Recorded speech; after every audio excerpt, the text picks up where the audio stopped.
can get ready to have the most fun you ever had with an electronic device. You know, maybe you could pick a different restroom on the turnpike. Well, You know, you're a creature of habit. You know, I mean, Creature of that. Yeah. So are they. I'd be happy to pick another place, but I don't think they will. The daylight shift is never as lucrative as the night shift. But I'm, home for dinner, so it makes it all worthwhile. I mean, yeah, and full benefits. Yeah.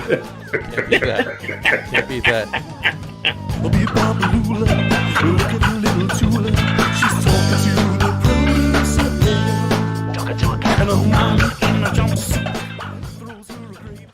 All right, everybody, welcome out to the Get On With It Sports Show. It is Wednesday, June 23rd, 2021. Jersey Johnny coming at you. And with me, as always, is none other than Mr. RadioPete and Mr. Harry Lug Nutz. Say hello, gentlemen. Howdy, folks. I am not a crook. You're I'm not a crook. But you're Anymore. But you're in a cell. I'm on the second floor, I swear. By choice.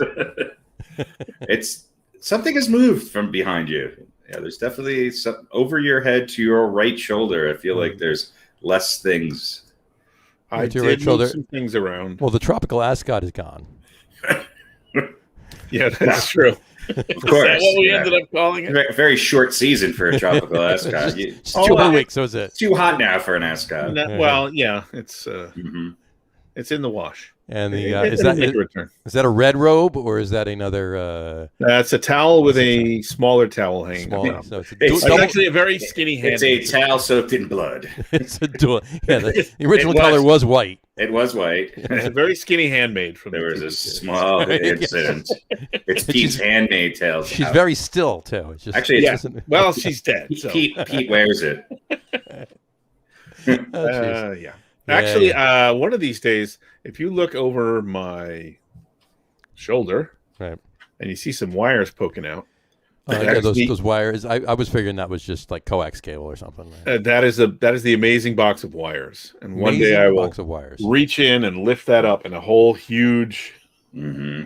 ball of wires. I heard Netflix just picked that up for the third season. The Absolutely. amazing box. Well, Yeah, Pete's amazing box of wires. that is. we could spend a whole show detangling them. Where do you see it? It would take weeks. That's 20 some odd years of. I don't know what to do with this. Throw it in the Throw it in. box. I want to And know how you Inside of that, Obviously, you don't need any of them. there's a full size telephone in there. Mhm. It's I thought like you were gonna say wrapped there's a- I wrapped thought you in were gonna say wire. Inside there, there's a full-size child. Full size handmade. I have The yet to skinny name- one's there. I have yet to name it, but it's in that box. you could just throw anything in there, horseshoes, Right. speakers. It all just kind of And they- gets absorbed into the wiring. And it sinks into the wiring and becomes part of it.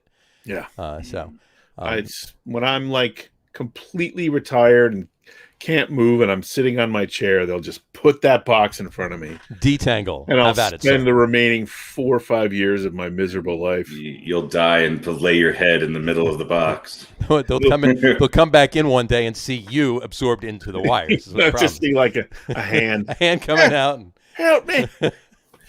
What are these things? The world used to be connected by wires. exactly.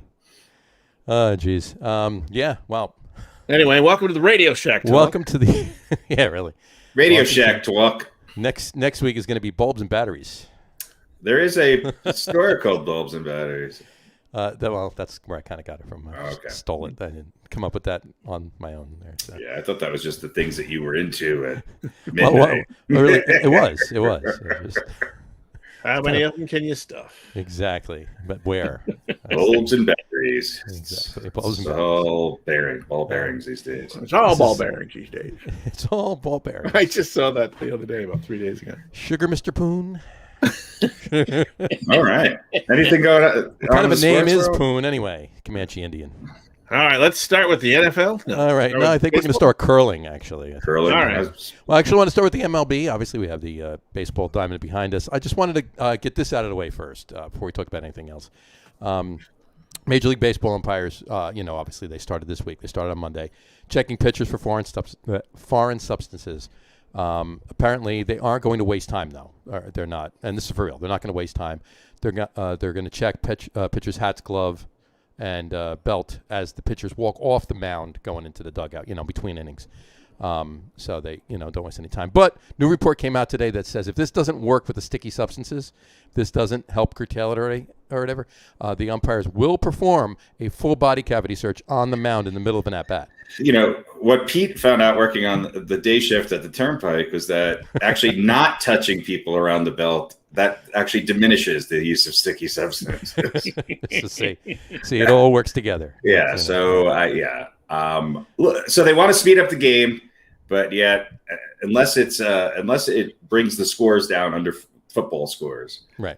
Then we're just going to have pat downs for sticky stuff. I want to read just a couple of sentences of this article. I don't know if you read it. It was in the Post. Jerry Blevins was quoted. You remember, obviously, Blevins played for the Mets, played for a number of years, 12 or 13 years. He owes me like $40. He does. Yeah. It does show you that. Remember What's that the Ace Hardware in I Montauk? was there that time in the bar, yeah.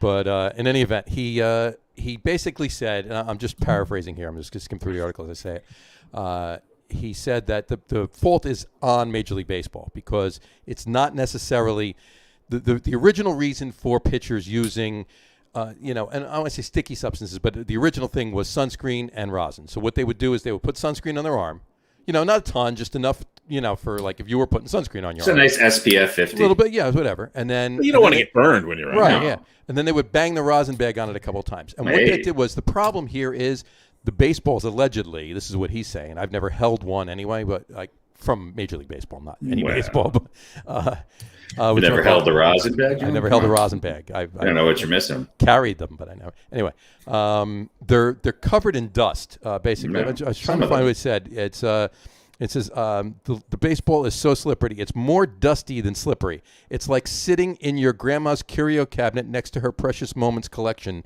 for the last 25 years. Dusty. That's what he said. So it's really dusty. So what they were doing was they were getting the dust off of the ball by putting the rosin on it. They wiped their arm on the rosin covered sunscreen, and then they wipe it on the ball, and it basically took the dust off. Didn't make it sticky. Didn't make the spin rate go up. Didn't give them any reason to do anything else. That's what that was about.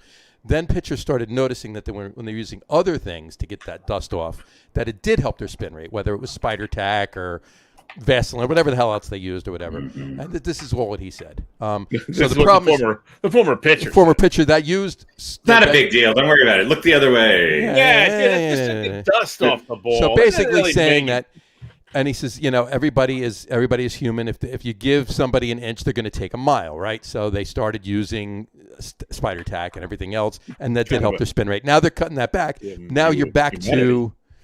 And they've been complaining about the dusty balls for years, and they've been trying to get Major League Baseball to do something about it. A couple of years ago, they did actually do something about it, but not about the dustiness, just about the balls flying out of the ballpark so they can get more home runs.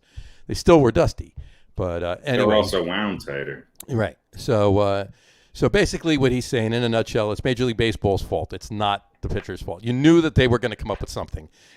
Shame on you for letting that happen. Basically. For letting your balls get dusty? Balls get dusty, yeah. You just have to play with your balls frequent enough so that they don't get dusty. Exactly. They let everyone's balls get dusty. That was the problem. They need somebody to play with the balls prior to every pitch to get them undusty. They've enforced this, and Gary Sanchez has a few hits. So there's obviously something to this. Right. Yeah. I'm going to call bullshit on what Jerry Blevins said. Well, I think the one person... no other reason other than it's fucking ridiculous. I think the one balls person... were dusty, and so we used to use sunscreen and rosin to clean them. Give me a break. Wipe it on your shirt. Yeah. So that is... I think the one person who had a somewhat logical take on all of this was Buck Showalter, basically saying, all right, if the pitchers can't use anything to control their grip, then the batters can't use pine tar. The batters can't wear batting gloves. Right. The batters, so where does this go? Where does this end? I don't know. It does seem that a little bit, the hitting's up a little bit. I think I texted you guys this the other day. There are only 13 players in all of Major League Baseball hitting above 300. Mm-hmm. And that is kind of crazy, especially because we're still somewhat early in the season. And you usually have at least one or two guys, right around the 400 mark, or sometimes even above it at this point. You always have one or two people on each team that are, at least right around 300. Well, we're almost you don't have any of that through the season now. You don't have any of that. No. And a lot of good hitters, their averages have dropped 30, 40 points this year. If not more, which is crazy. So maybe there's something to this. I think it's a combination of what, the actual make of the balls, the actual consistency of the balls. I don't know how much obviously if you have a grip, yes, it's going to help you control the pitch more. It's going to help you. The spin rate is going to go up. I don't know how they measure spin rate to that tight of a measurement. It's just crazy. But it does seem like, a couple pitchers who have been accused of this, their strikeouts are down since this became an issue. And it does seem like some hitters who maybe were suffering the most from this are starting to hit the ball a little bit. Runs seem to be up. So I don't know. I used to think this was kind of a non-issue. Maybe it's a bigger issue than we thought. Well, yeah, and I think it is, and I think the unfair advantage for the spin rates, and speaking of spin rates, really quick, do you think it's a computer that actually measures the spin rate, or do you think it's a guy that slows the film down and just watches and counts one? No, it's a guy who has really, really quick. He has quick focus. 20/40 eyesight. Exactly. I think there's a tiny man inside the ball. Inside the ball. It's actually. Oh, that was like 240. It's actually Jeff Bezos and Mark Zuckerberg. Right. In the ball? No, there could very well be every phone is calculating the spin rate at the park, and they're doing a median. They're doing a median of it, and then sending you an advertisement based on other things that you looked at and what you were talking about during the game. Check this spinning class out. We heard you like spin rates. Right. How about this globe? That's right. Yeah, right. Yeah. So, but as far as that goes, and to Buck Showalter's point, and I agree with it 100%. Either if you're, find a substance that is not they're not going to deem illegal, that is not going to give pitchers an unfair advantage with spin rates and everything else, or very minimal if that, so that it can give them a better grip on the ball and make that substance legal. And how about no substance? Because you don't need it to take dust off the ball. No. Right? Forget about the dusty ball. How about everybody can have a feather duster on the mound? Rosin is to dry, right? To dry the moisture. So no substance is acceptable. And then for the batters, you can wear gloves, just no pine tar. Well, LeBron uses rosin chalk and throws it into the air before every basketball game. Up into the air. I mean, he puts it on his hands. Does that help with the spin rate of his jump shot? I don't know. Maybe Ben Simmons should try some of that. I think so. I think he should. I think Ben Simmons actually had spider tack because the ball didn't leave his hand. Yeah, he went to shoot and just stayed there. Yeah, how about we just don't have any substance? Just leave it alone. Right, because look, no matter what, let's say substance A is legal and they deem it okay, and it's not going to.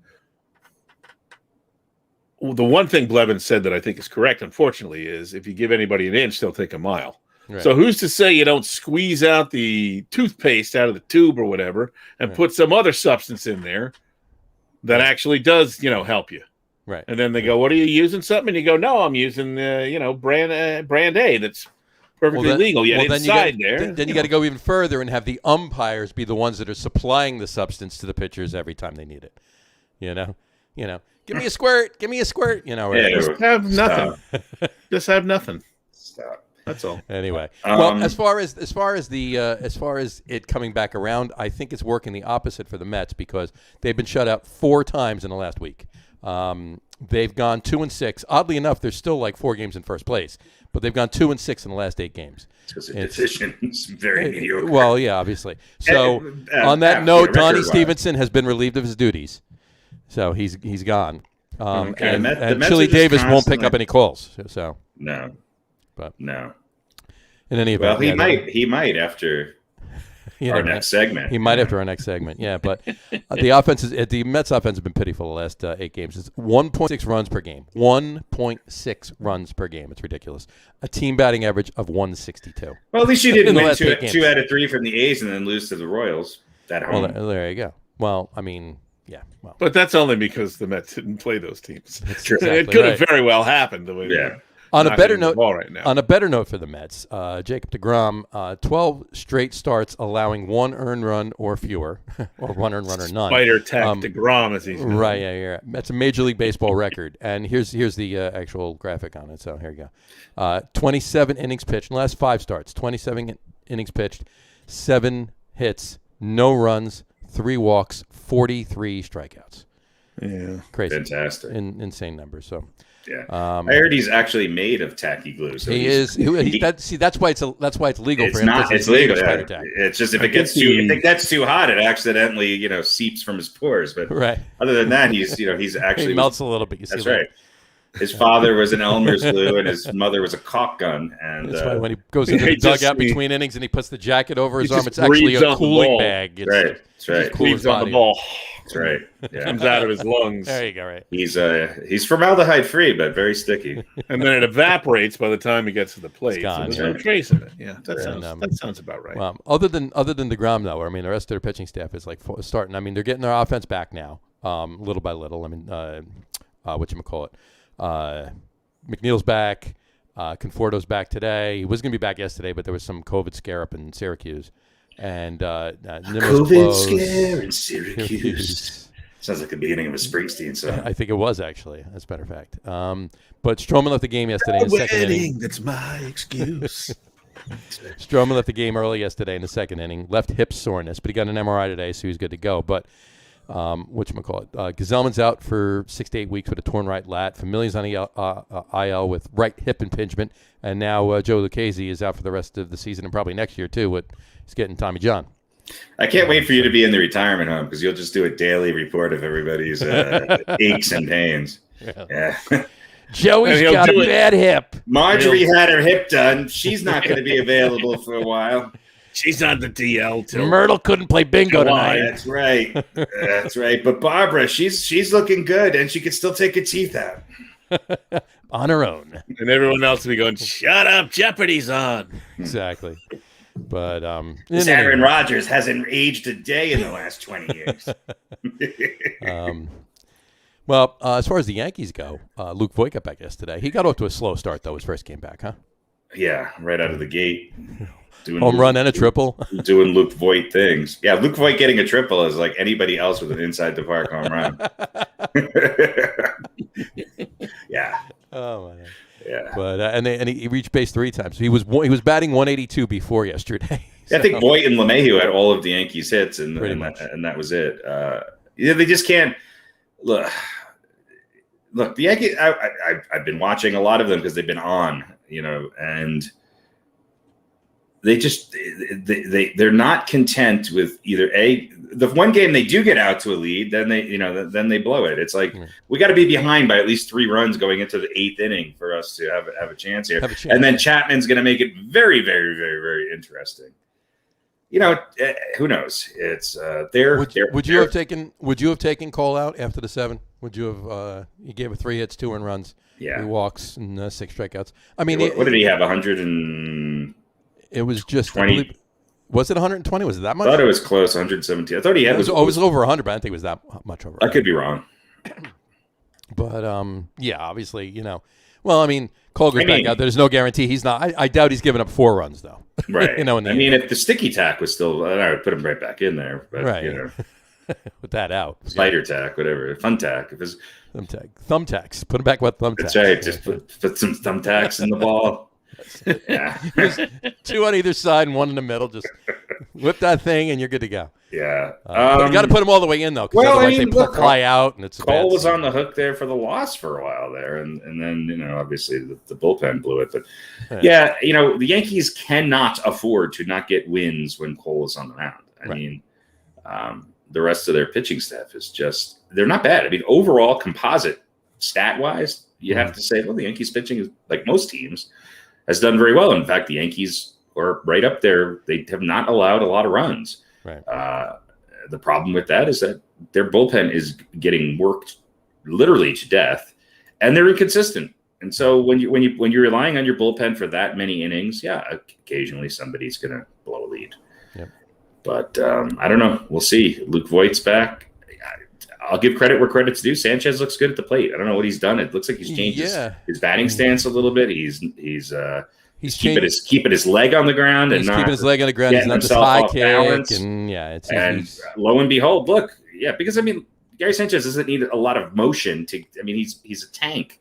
So all he needs to do is put the bat on the ball, and that's what he's been doing. And he's been hitting it into the gaps. In the last home run the other day, and God, that's a welcoming sight. And his on base percentage is pretty high for a guy whose average is not. In the last 20 games, he's hitting 344 in the last 20 games. Yeah, he's 6 home runs. He's got 5 home runs in the last 10 games. Yeah, there's him, Urshela, LeMahieu's hitting the ball a lot better. He's had a lot of liner outs and things like that, but he's had a couple multi-hit games. I think when I forget what the record is, though. If DJ LeMahieu has a multi-hit game, I think the Yankees have won 95% of the games that he's had 2 or more hits.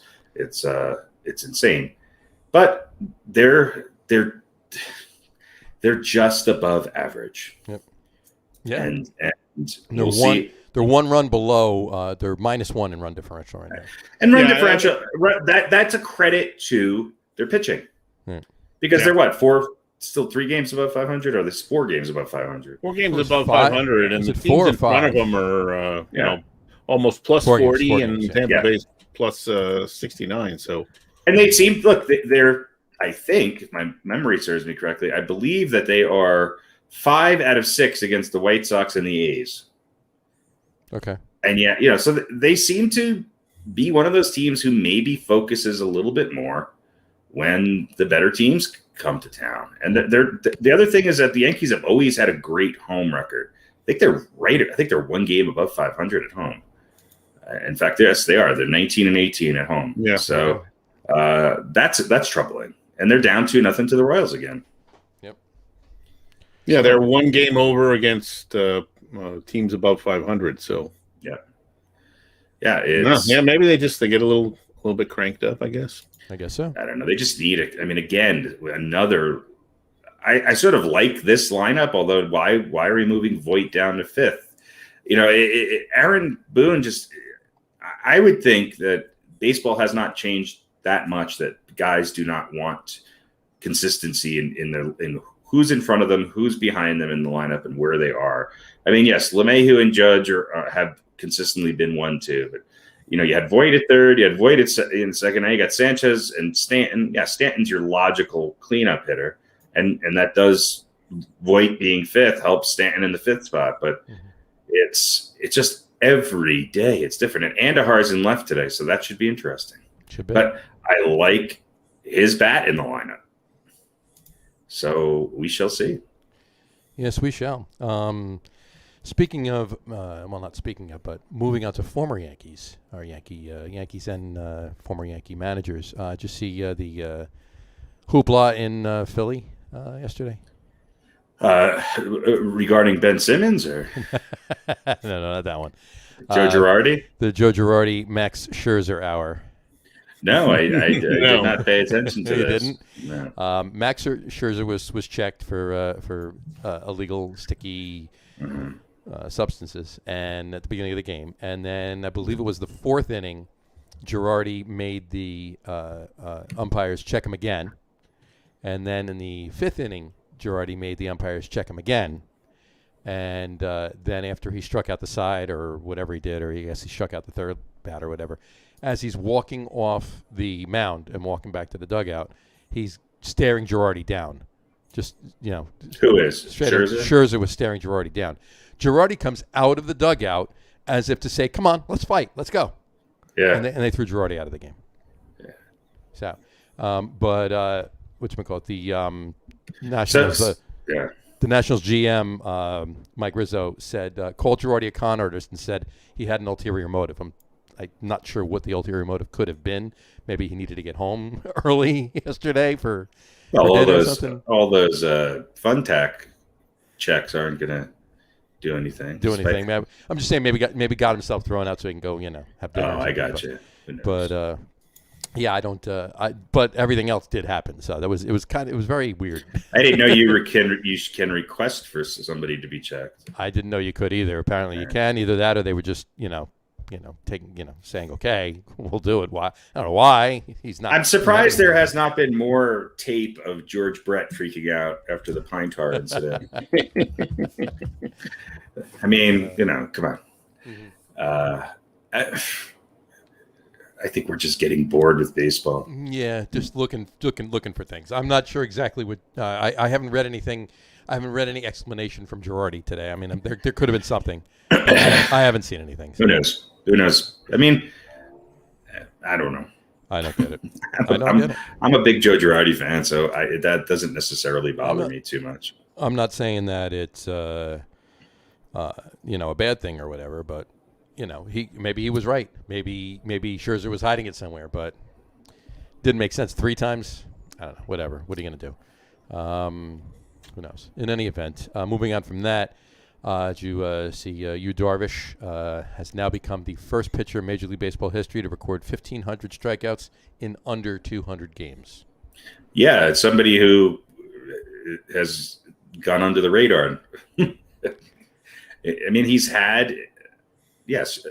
Here's my question, though. Obviously, the strikeout is an incredibly powerful tool as a pitcher. Mm-hmm.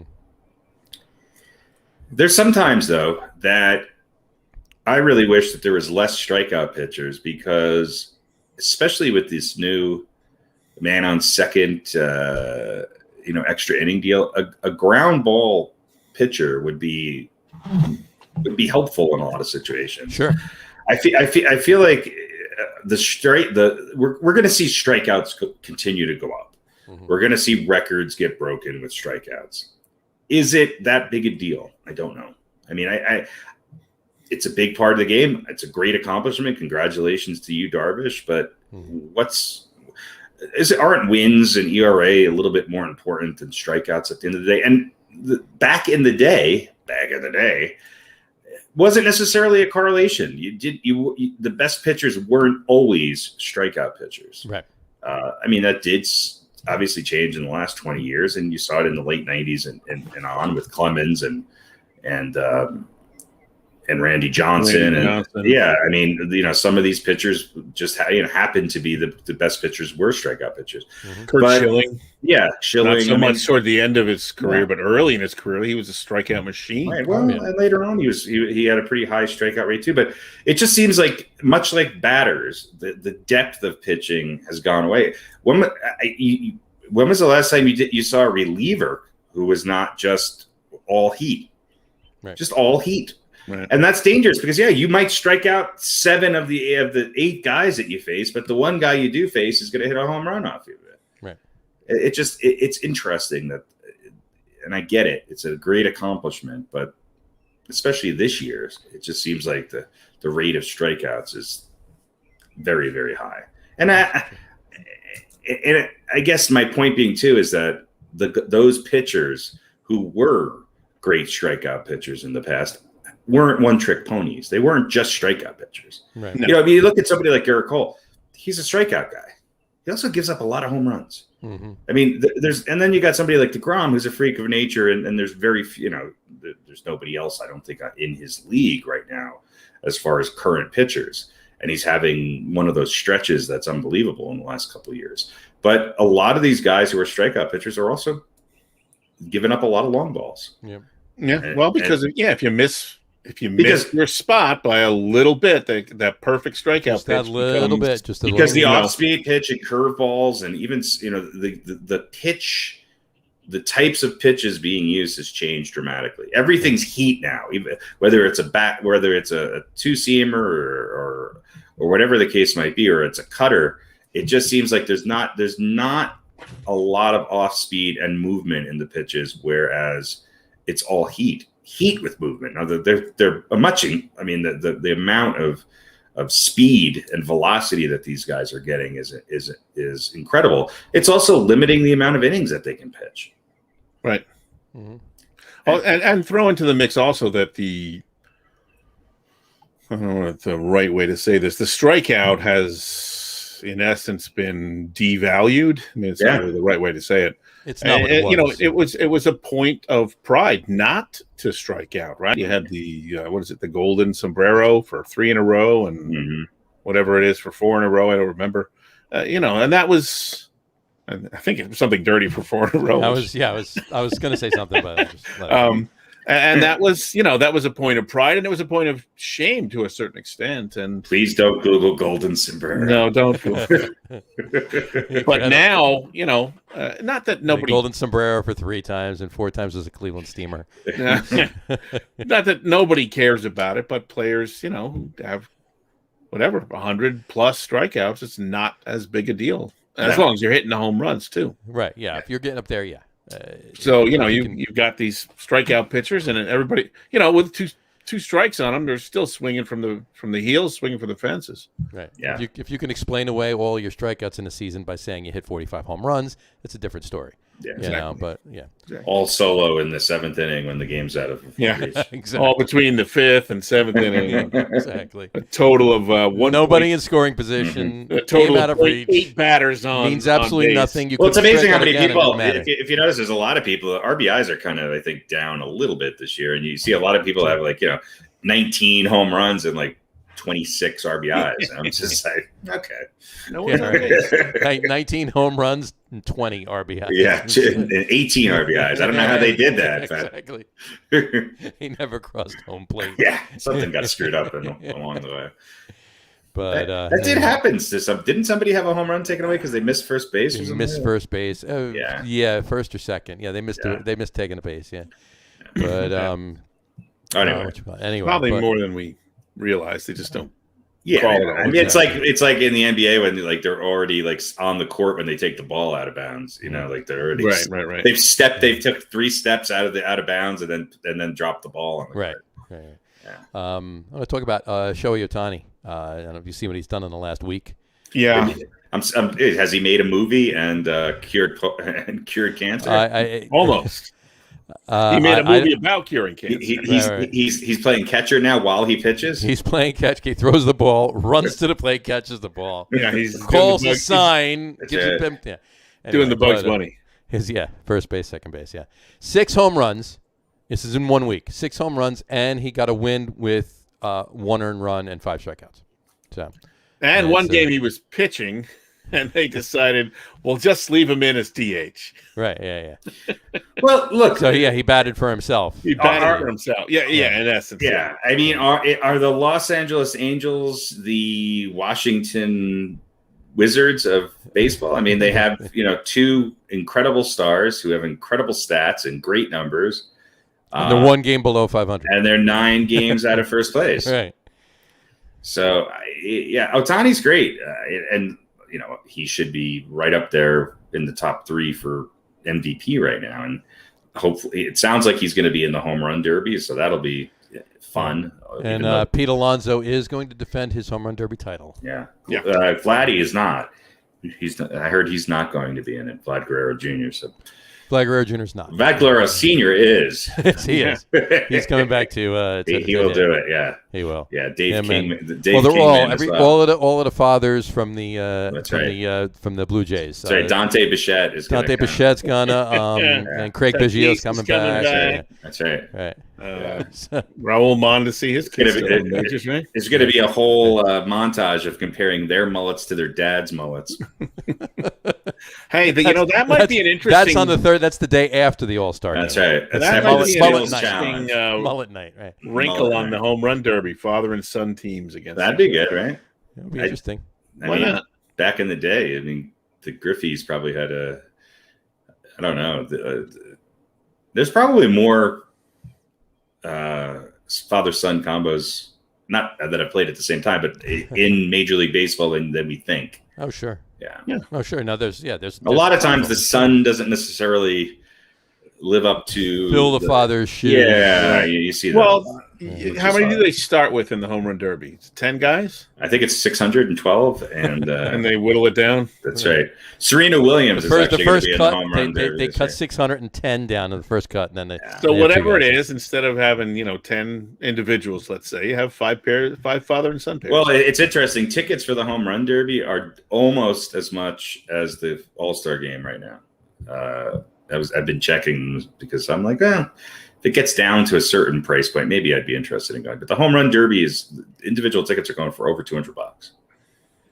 for the home run derby. For the home run derby. Oh, jeez. Yeah.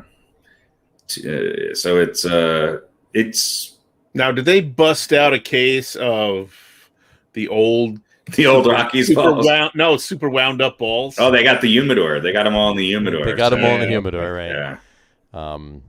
I think they took all the cigars out, put all the balls. Well, it'd be interesting to see how many of these guys, especially these bigger guys, or maybe get a little winded, in the third round of this, because they're coming up to, So we'll see. It always seems like there's somebody that the challenger is always somebody that you wouldn't expect that comes out of nowhere, and then right.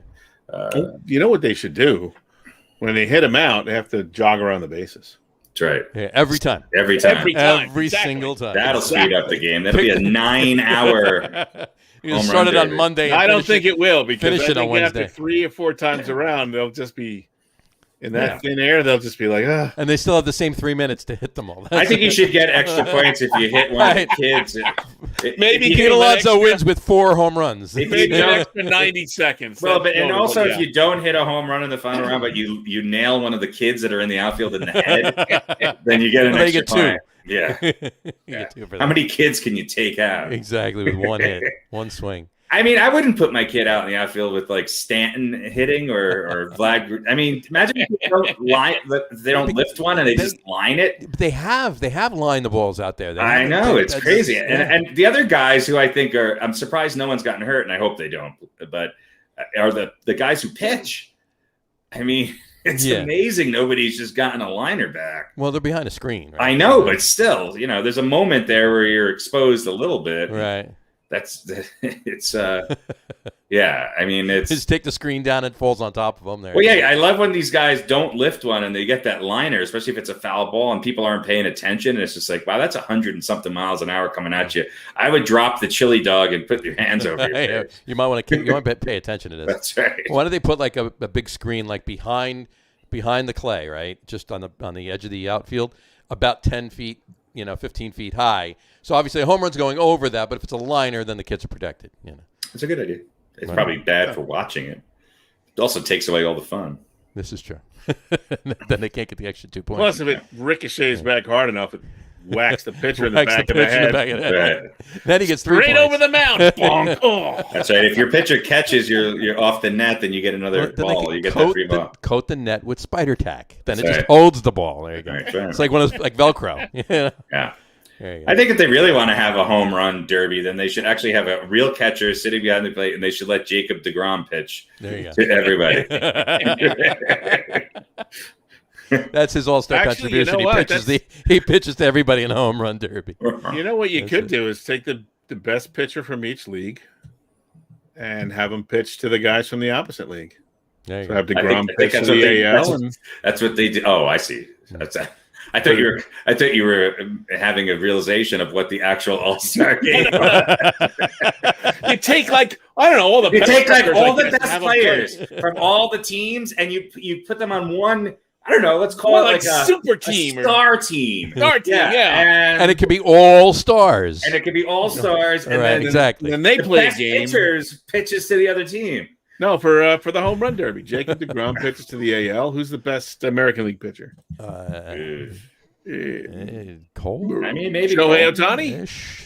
Well, yeah, maybe. Well, what's his name? Also on Oakland is having a pretty. So whoever it is, he can pitch to the National League. Shane Bieber's up there. Just have Justin Bieber. Justin Bieber's up there. Yeah. That's right.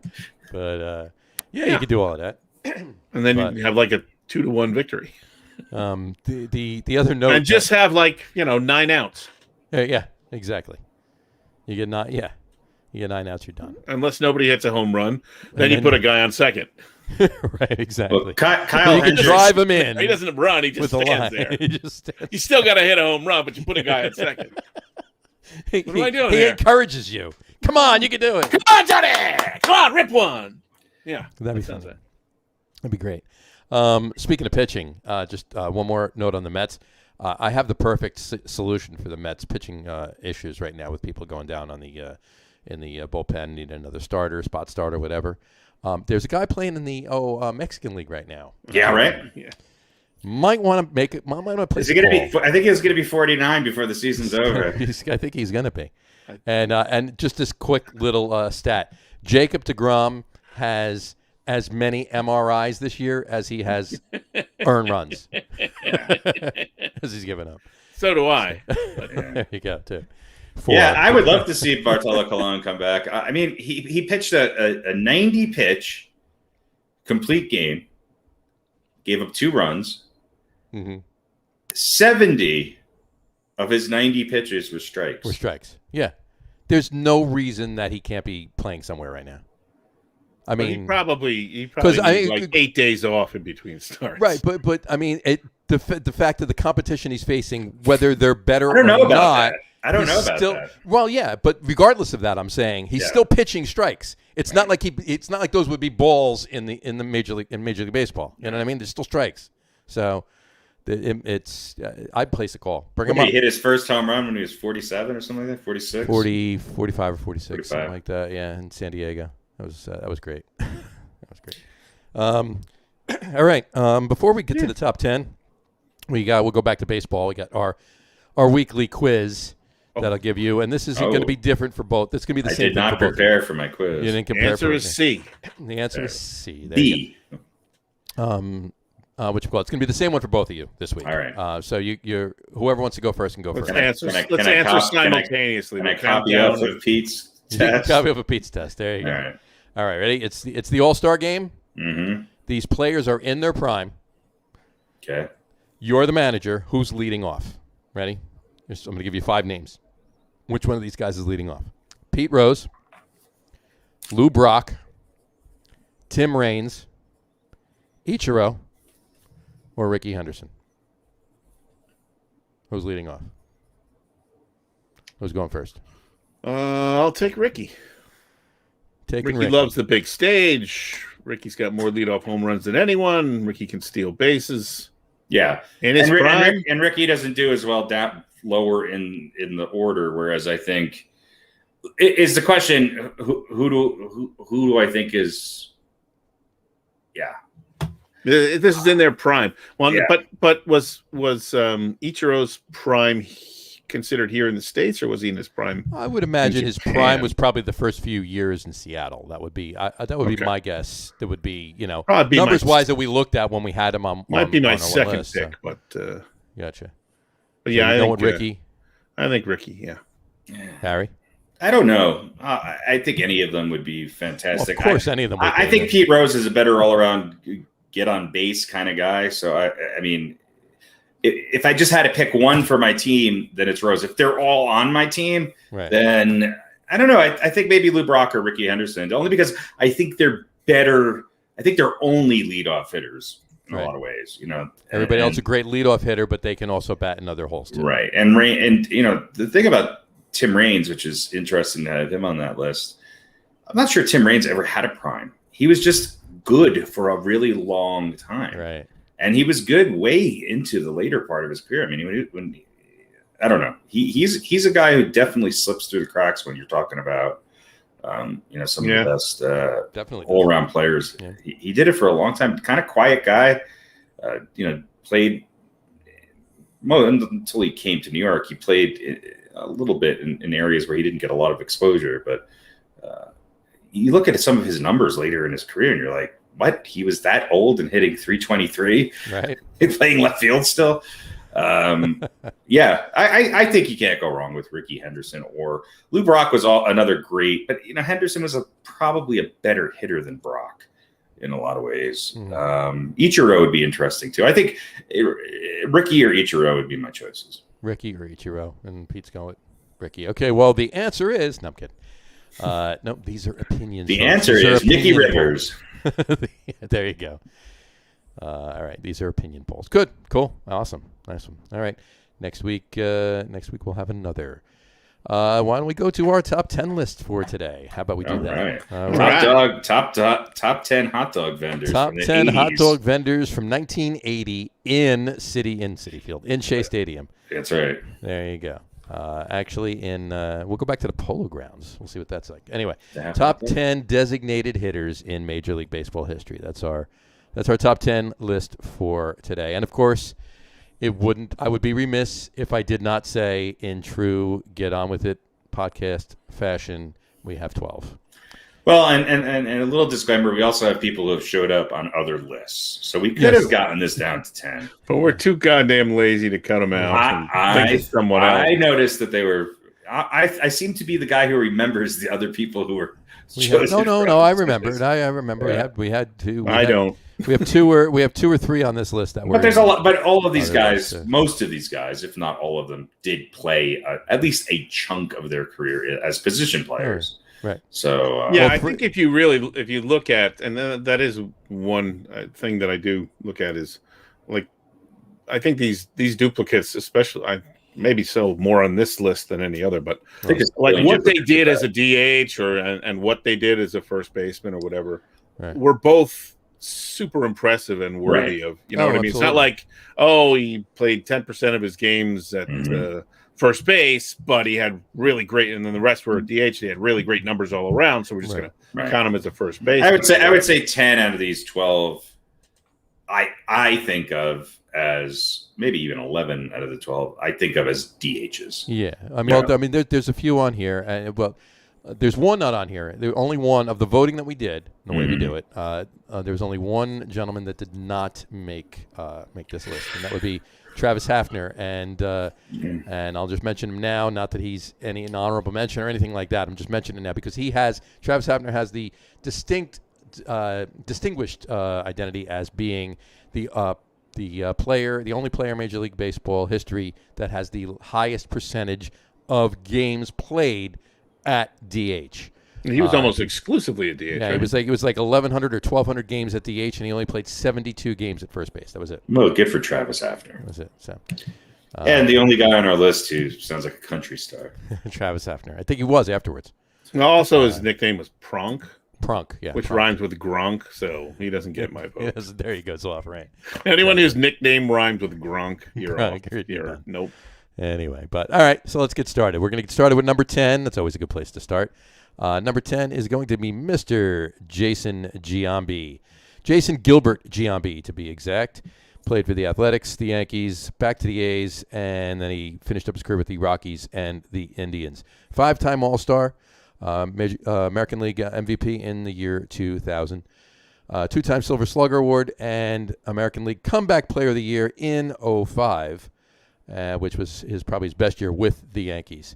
His career batting average was .277. He had over 2,000 hits, 2010, 440 home runs, and 1,441 RBIs. Gentlemen? You know, it's interesting when you look at a lot of these guys, I would say that are the lower 7 or 8 on this list, and you compare their stats, they're all remarkably close to each other. He's played at bats, average. Some of the guys are a little younger, have more home runs. It just seems like they played in there, but they also struck out a lot more. But it's amazing how similar they all were. And I think Giambi's numbers, when I looked back on them, they were more impressive than I thought they would be. Right. I mean, I always knew he was a good player. I just didn't think he had as much playing time under his belt. And he was the comeback player of the year in 2005. He played for a while there after that and was still pretty productive. He played 10 years after that. And the thing about Giambi, much like I think a few people on this list, and definitely one that's going to be, I'll just say, neck close to the top, he was kind of a big-time clutch guy. Yeah. He had some big moments, I think he definitely deserves to be on this list. His numbers, certainly rank him. When you compare him to some of these other guys that we're going to talk about in a few seconds, he's right there, if not better. JG the Juicer. There he is. Good for him. Although, you know what? I got to admit, I probably would have wanted his life for a couple of years there. Yeah. Baseball star, partying all the time. He was Gronk. He was Gronk before Gronk. He was Gronk before Gronk, look, and all he had to do was, stick a needle in his ass a couple times a week or whatever it was. So good for him. There you go. Everybody was look. Everybody. I'll give him this. Everybody was doing it right. He made the most of those days. So there you go. Very true. Good for him. Anyway, number 10, Jason. Steroids, the spider tech of its time. The spider tech of yore. Spider Attack of the your 90s. youth. Yeah, exactly. Okay. Number 10, Jason Giambi. All right. Move on to number 9. Number 9, we have a tie. Two people. It's a two-person tie. Our number one, it's number 1 or number 2. One of our ties is Mr. Rafael Palmeiro. Rafael Palmeiro Corrales, to be exact. Played for the Cubs, the Rangers, the Orioles, and then back to the Rangers, and then back to the Orioles. Like to bounce back and forth. 4-time All-Star, 3-time Gold Glove Award winner, 2-time Silver Slugger Award winner. Career batting average 288, 3,020 hits, 569 home runs, and 1,835 RBIs. Gentlemen? I mean, those numbers are just, I mean, you forget about them a little bit. Obviously, Pete, I'm sure will have a steroid disclaimer following my summary. And that's also why I thought it was interesting, because a lot of the guys that were sort of, I was trying to decide on were all, let's just say, accused of or convicted of taking performance-enhancing drugs. Over 3,000 hits, almost 550 home runs, and 1,800 plus RBIs. Yep. And when he did play for a while there, before he had some injuries, when he was playing in the field, he was a pretty good fielder. But I do think of him as a DH, and he was a tough out and a great hitter. I just don't think he ever really, had his chance in the postseason to do much. But there's a asterisk next to his name, but he was a hell of a hitter. That's true. He's actually my first baseman on my Nintendo 64. There you go. Major League Baseball. Your Nintendo's all-steroid team. 2000 team. I did choose him. Juicing it up to the oldies. Did you say you did choose him or juice him? What did you say? I don't care what he does as long as he hits. It's juicing to the oldies. I'm a manager now, so. Exactly. I have never used steroids, period. Exactly. End quote. Out of sight, out of mind. You don't want to know. Don't ask, don't tell. No, I don't care. Him and Jason can shoot up all they want. They can shoot each other. There you go. Number 9, tied for number 9, Mr. Rafael Palmeiro. Brings us to the other tied for number 9, and that's Mr. Hal McRae. Harold Abraham McRae, to be exact. He played for the Reds and the Royals. He actually managed the Royals and the Rays afterwards, and he bounced around to about 6 different teams as a coach. 3-time All-Star, 2-time World Series champion in '85 and in '06. '85 with the Royals, and in '06 he was a coach with the Cardinals. Where am I? Silver Slugger Award winner in '82. American League RBI leader in '82 as well. Kansas City Royals Hall of Fame he's in. His career batting average was .290, 2,091 hits, 191 home runs, and 1,097 RBIs. Gentlemen? Yeah, Hal McRae, kind of an underrated guy.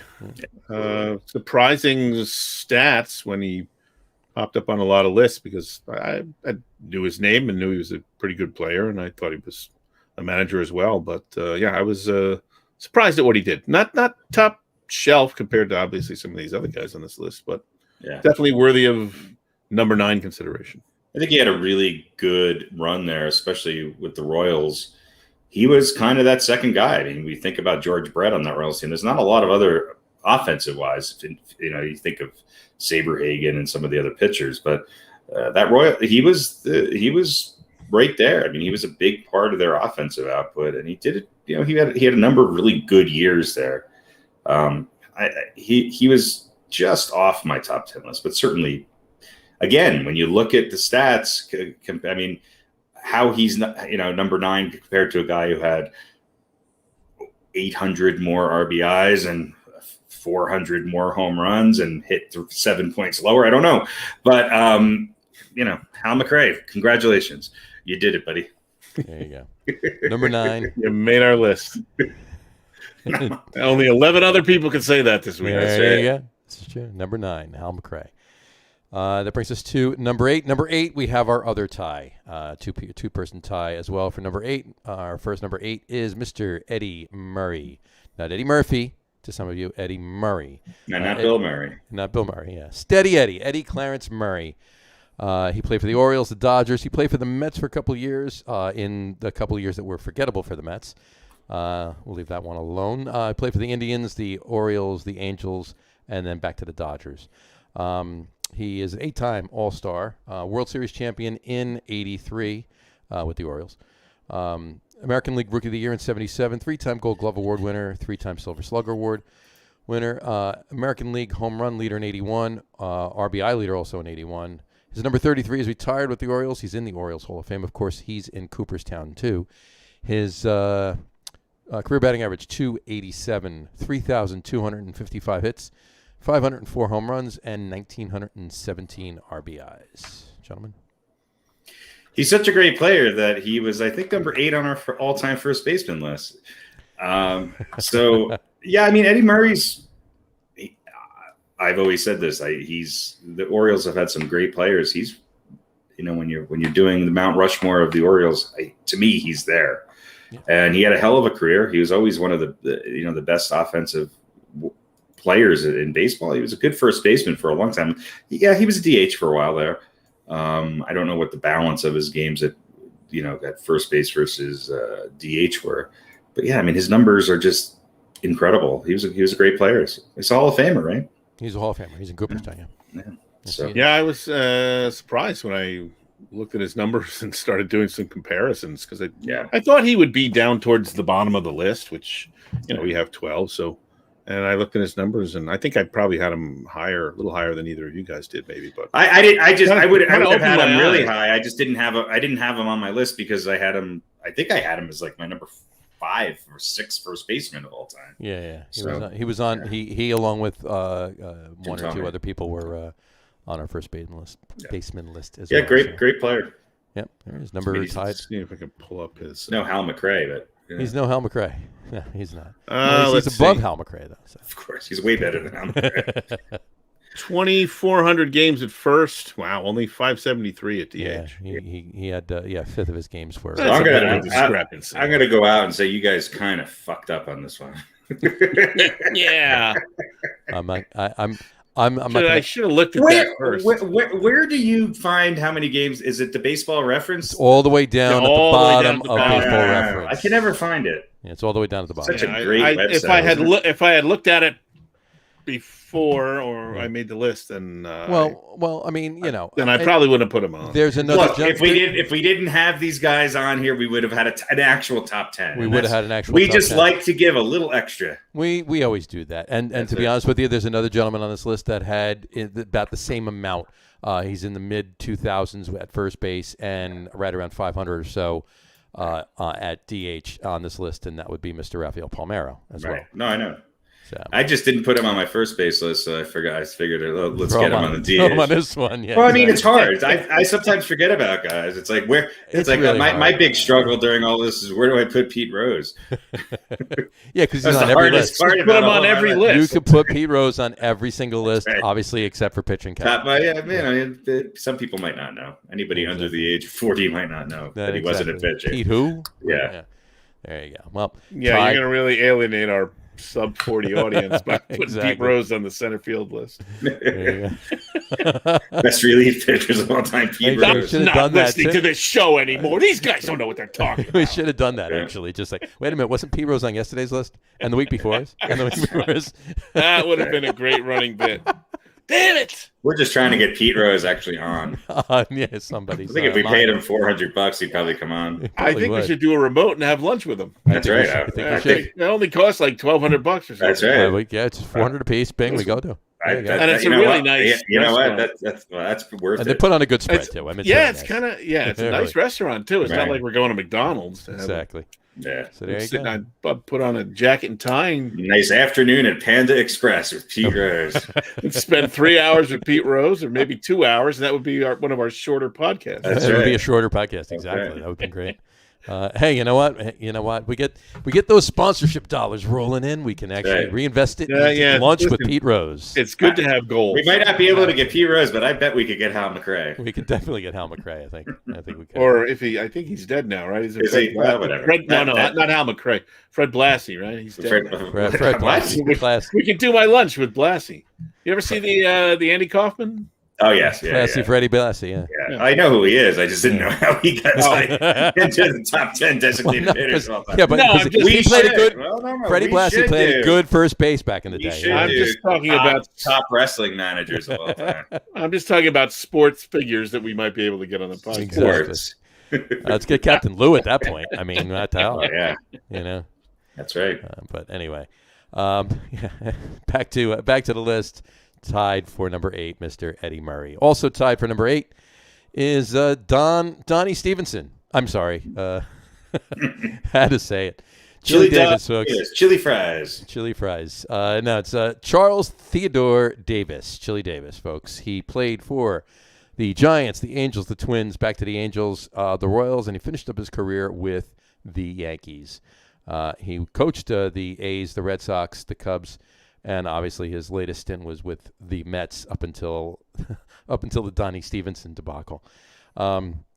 He is three-time All-Star, 3-time World Series champion in 91 with the Twins and 98-99 with the Yankees. He's in the San Francisco Giants Wall of Fame, or on the Wall of Fame, I should say. Career batting average was .274, 2,380 hits, 350 home runs, and 1,372 RBIs. Gentlemen? Played a long time and was a consistent hitter. I mean, he came into the league as a pretty good outfielder. Yeah. But, as most players who have the longevity that they do, sometimes they wind up as a DH, and he's certainly worthy of being on this list. And again, a guy who it seems like he played like 40 years. I feel like he started in the early 80s and played into the mid 2000s. And it's just, it's crazy to think of him because I can't really put a time frame on him, but he was really good. Did he win a ring with the Yankees? I think he did. He won 2 with the Yankees in 98 and 99. He actually finished. That was his second ring with the Yankees. Was his last. He retired after that. Yeah, the Yankees really sort of became a collecting ground for aging sluggers, and I think that team also had David Justice on it and Strawberry. Is that true? I can't remember. Straw was not there. Straw was there for the 96 and the 98. Right, it was earlier. But I think David Justice was there with Chili Davis. I don't know. And Tim Raines. Tim Raines and Justice were there. Yeah. That was that. Yeah. It was the core 4 and Raines, Davis, Justice. And the old age home. Exactly. That's right. If they could have found Dave Winfield, they would have brought him back. They would have brought him, absolutely. Chili Davis, great hitter, great name. Yeah. Great guy. Not as good as Donnie Stevenson, apparently. No. We might be able to get Chili Davis now. He's free. This is true. He is. We can work on that. Lunch with Chili Maybe Davis. if we offer to take him to lunch with Pete Rose. We could work that out. Let's get on that. Jim, get on that. Jim's a jack of all trades. He's a stats guy and lunch booker. Chili and Pete. Chili and Pete. Is that what we're having for lunch or who we're eating with? Anyway. Why not both? Why the hell not? All right. Also tied for 8, Mr. Chili Davis. All right, now no more ties. We're moving to number 7. Number 7 is Mr. Don Baylor. Don Edward Baylor, to be exact. He played for the Orioles, the Athletics, the Angels, the Yankees, the Red Sox, the Twins, and then finished up his career back with the Oakland A's. He managed the Rockies and the Cubs too for a while. He was the first Rockies manager. Long time for the Rockies. Long time, yeah, 6 years. First Rockies manager. And he coached a plethora of teams. Coached on the Mets and Brewers, Cardinals, Braves, a bunch of others. All-Star in '79, World Series champion in '87 with the Twins. American League MVP in '79, 3-time Silver Slugger Award winner, Roberto Clemente Award winner. American League RBI leader in '79, National League Manager of the Year in '95 for with the Rockies. He's in the Angels Hall of Fame, and his career batting average is .260, hit 338 home runs and 1,276 RBIs. Oddly enough, I don't have his hit stats, but Don Baylor. There you go, gentlemen. Yeah, I mean, he's one of those. There's like 4 guys that I think of when I think of DHs, and Don Baylor is one of them, and they all sort of look the same. Yeah. Baylor had a better mustache, though. He did, yeah. I mean, back in the day, he was known as the guy who would definitely take one for the team and it was hit by pitches. Right. If you look at it, though, he really didn't have a lot of walks. I think that was a little bit exaggerated just because I think, 25% of his walks were when he got hit by a pitch. Right. But he was a good player and was part of those Yankee teams that were really good for a number of years, just couldn't quite get over the hump, He played a long time. He's definitely a baseball guy. I think he was a pretty good manager and a good player, and certainly deserving to be on this list. Whether or not I don't. Whether it's for to me, this list is just sort of like, all right, these are the guys we have on here. The rankings, there's no rhyme or reason to them until you get to like the top three. And most of them are top. I would say I wouldn't even say top 3. I'd say top 5. Yeah. Sometimes 4, sometimes 6, but those in that general vicinity. Yeah. Everybody else below that is. But he was he was a pretty crappy fielder, and he was primarily a DH. Yeah, he wasn't a great fielder. Well, I mean, to make our DH list, he didn't need to be a good hitter. No, a good fielder. That's what I mean. Yeah, I mean, he is a true DH. That's what I'm saying. Right. Yeah. There's 4 guys that I think of when I think of DHs, and he's certainly one of them. Certainly one of them. There you go. Absolutely. Number 7, Mr. Don Baylor. We move to number 6. Number 6 is another repeat, and it's Mr. James Howard Thome. Jim Thome. I know. He played for the Indians, the Phillies, the White Sox, the Dodgers, the Twins, the Indians, and then he went back to the Phillies and finished up his career with the Orioles. 5-time All-Star, Silver Slugger Award winner in 96, American League Comeback Player of the Year in 2006, and that would be with the White Sox. A Roberto Clemente Award winner, National League Home Run Leader in 03. His number 25 is retired by the Indians. He's on the Indians Hall of Fame. He's on the Phillies Walk of Fame. He is in Cooperstown. Career batting average, 276. Career hits, 2,328. 612 home runs. Big number of home runs. And 1,699 RBIs. Missed 1,700 by that much. Jim Thome. Yeah, a little closer as far as where he played and how many games. 1,106 at first. 818 as a DH, so not nearly the 5-time spread of others. Of Eddie Murray. And and by the way, almost 500 games at third base. Yeah, he started as a third baseman, didn't he? Yeah. He started at third base. So, more legitimately, I always think of him as a DH. He was a slugger. I mean, he was that quintessential lefty. Yeah. You got to remember, a lot of these guys had, it's not like they played, the first 12 years of their career at first base and then the last 8 years of their career at DH. Right. They were DHing while they were first basemen. The days that they were off, they were DHing. They weren't playing first base. They would. Yeah, he went from the National League to he was in the American League, and then when he went, so his games at first base kind of went up when he was in the he National was League, especially with the Phillies. Yeah, right. Because he was on the Phillies. He was on the Phillies World Series team, right? He was on the on the Phillies for 3 years. And then he was on the Dodgers for a year in 2009. And then he was back on the Phillies for so he won with Cleveland? For 5 years. He won with Did he never won the World Series. He never won a World Series. Never won a World Series. He won with Cleveland, yes, in 54. He won with that was a joke. Yeah. Played third and then continuing the joke. Yeah, he played power forward right next to LeBron. He won with the Cavs, yeah. Look, his home run and his RBI numbers, his slugging numbers are just up there. You can't argue with his stats. No. I like Jim Thome. I feel like his stature is a little elevated. I don't know why. I just think it's the kind of blue collar white guy kind of image or something. Yeah, I think that's a lot of it. He's loved by a certain white collar blue guy. Well, look, I think I think he would pop up on this list way ahead of a lot of other guys who maybe have a different place in society and should maybe have a little bit more recognition. I gotcha. But yeah, he's a good player. I mean, he was okay first baseman. He was a hell of a slugger. Yeah. Struck out a lot, had a decent average, had some big time hits. It was a tough out, and he was sort of a guy who I think was like a lot of these guys on this list that sort of represented an era where the DH was really dominant. in baseball as far as what the production of the DH was. And he's certainly one of those guys. So I think of him more as a first baseman, but his slugging numbers are just, they're kind of incredible when you really think about it. They're too good to overlook. If you look at his home runs to strikeouts, 612 to 25. It'll never happen again. And change. That's not bad. No. Basically 1 for 4. Yeah.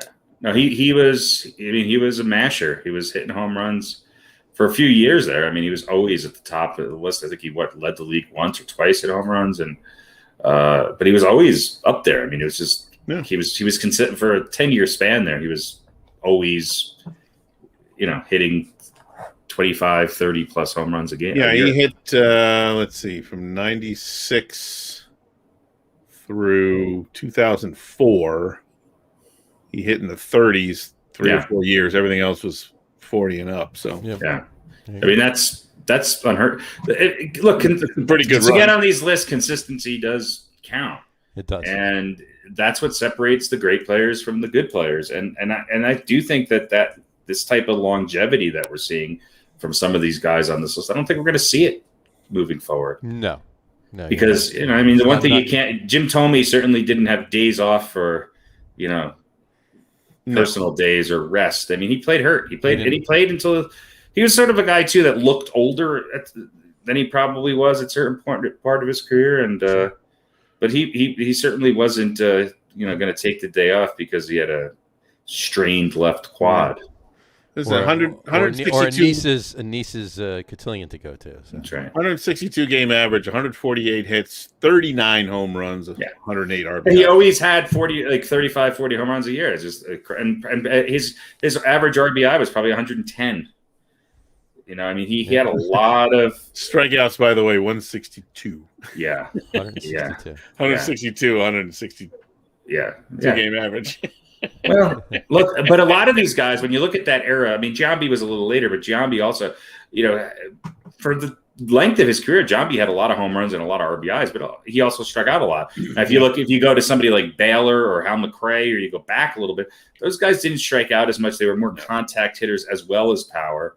But you get into the era of Jim Thome and then later into some of the guys who played, during that time or a little later, and they were what we're seeing now. They were the precursors to what's going on now. Those kind of all or nothing players, 30 years ago. Yep. There you go. Number 6, Mr. Jim Thome. Brings us to number 5, the top half of our list. And we're going to start it off. We're going to kick off with number 5 with Harold Douglas Baines, to be exact.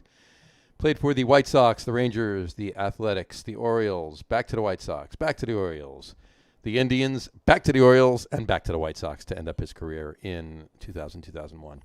He actually coached for the White Sox, too, for, 12 years, from 04 to 2015. 6-time All-Star, World Series champion in 05 with the White Sox as a coach. Yeah. That was. Yeah. Silver Slugger Award winner in 89. His number 3 is retired with the White Sox. He's in the Orioles Hall of Fame. And, of course, he's in Cooperstown as well. Career batting average, .289, 2,866 hits, 384 home runs, and 1,628 runs batted in. Harold Baines. Gentlemen? Again, a guy who's, I think, underrated. He was really consistent. He was kind of an all-around hitter, but then you look and you see, almost 400 home runs and quite a bunch of RBIs. Yeah. And yet he was, I sort of think of him as a guy who was dangerous too, and he got on base. I don't know what the split was between his games in the field and as a DH, but again, I think he started as an outfielder, didn't he? Coming into the league, I don't know. I seem to remember him being a pretty good fielder early on in his career, and he just seemed to be around forever. He started as an outfielder. Yeah. Let's see. Oh yeah, he was quite a good one. I think he might have won a Gold Glove in the outfield too. So 30 games in center, 1,042 in right. Yeah, he was a right fielder. That's I certainly remember that. So 1,062 total in the outfield, 1,600 as a DH. Yeah. it just seemed like, again, he managed to play deep into his career, and that's where he's best served. He's a hell of a hitter. His numbers played 22 years are way better than what you would think they were, and I'm glad he was able to make it back to the White Sox. He wasn't a big part of that World Series team, but the fact that he was able to get back onto the White Sox and win one was, it was really nice. It was. Absolutely. Yeah, definitely a guy you go, Baines, yeah, he's a good player. And then you look at his numbers and you go, oh, yeah, he really is. Yeah, he's a little better than I thought. Yeah. Exactly. Number 5, Mr. Harold Baines. All right. Brings us to the top 4. Mr. Paul Molitor is number 4. Pardon me. Paul Leo Molitor. Molly and the Igniter were his nicknames. He played for the Brewers for the bulk of his career, from 78 through 92, and he played for the Blue Jays for 3 years, and the Twins at the end of his career for 3 years. And he managed the Twins for 4 years, just a few years ago, up through 2018. Yeah. Seven-time All-Star, World Series champion in 93 with the Blue Jays, World Series MVP in 93 with the Blue Jays. Yeah. He was quite the acquisition. I mean, that was another team who went out and got some players for that team. Yeah. 4-time Silver Slugger Award winner. American League Manager of the Year in 2017, too, with the Twins. And I think he's from, he was actually born in St. Paul, Minnesota, so it was a big homecoming when he went to the Twins and then managed them later on, as a matter of fact. Milwaukee Brewers, number 4, the bulk of his career is retired. He's in the American Family Field Walk of Fame, the Brewers Wall of Honor, Major League Baseball all-time team. He's in Cooperstown, and his career batting average, .306. Highest thus far on our list tonight. 3,319 hits, 234 home runs, 1,307 runs batted in, and 504 stolen bases as well. So there you go. Paul Leo Molitor, number 4. Gentlemen? I mean, I just think of him and Robin Yount on those Brewers teams, back in the 80s. He's probably the best all-around player who played most of his games as the DH. He didn't look like a DH. He didn't hit like a DH in a lot of ways. But, he played the majority of his games there. You could argue, with the numbers that he had, he could be anywhere from 4 to 1 on this list. Yeah. And another guy who I don't really think he played, bulk of his career in either Milwaukee or Minnesota. Again, won one with Toronto. But during the heyday, he was constantly up there, as the top hitters in baseball, and just a guy who got on base. And those Brewers teams were pretty good back in the day. When you think about the Brewers again, being in the American League back then, he spent his career in the American League. He wasn't in the National League, right? And challenging the Royals, in that division for a long time. That was that division. That was it. So. Paul Molitor. I think he's a name that people know, but he should probably be more of a household name based on just what he did. So it didn't quite have the masher numbers. Wasn't a big home run hitter, but more than 500 stolen bases. Yeah, and look at the RBIs. As a guy who I think he was typically like a 2 hitter. He batted second in the lineup quite a bit. He was. How many runs did he score? That's really.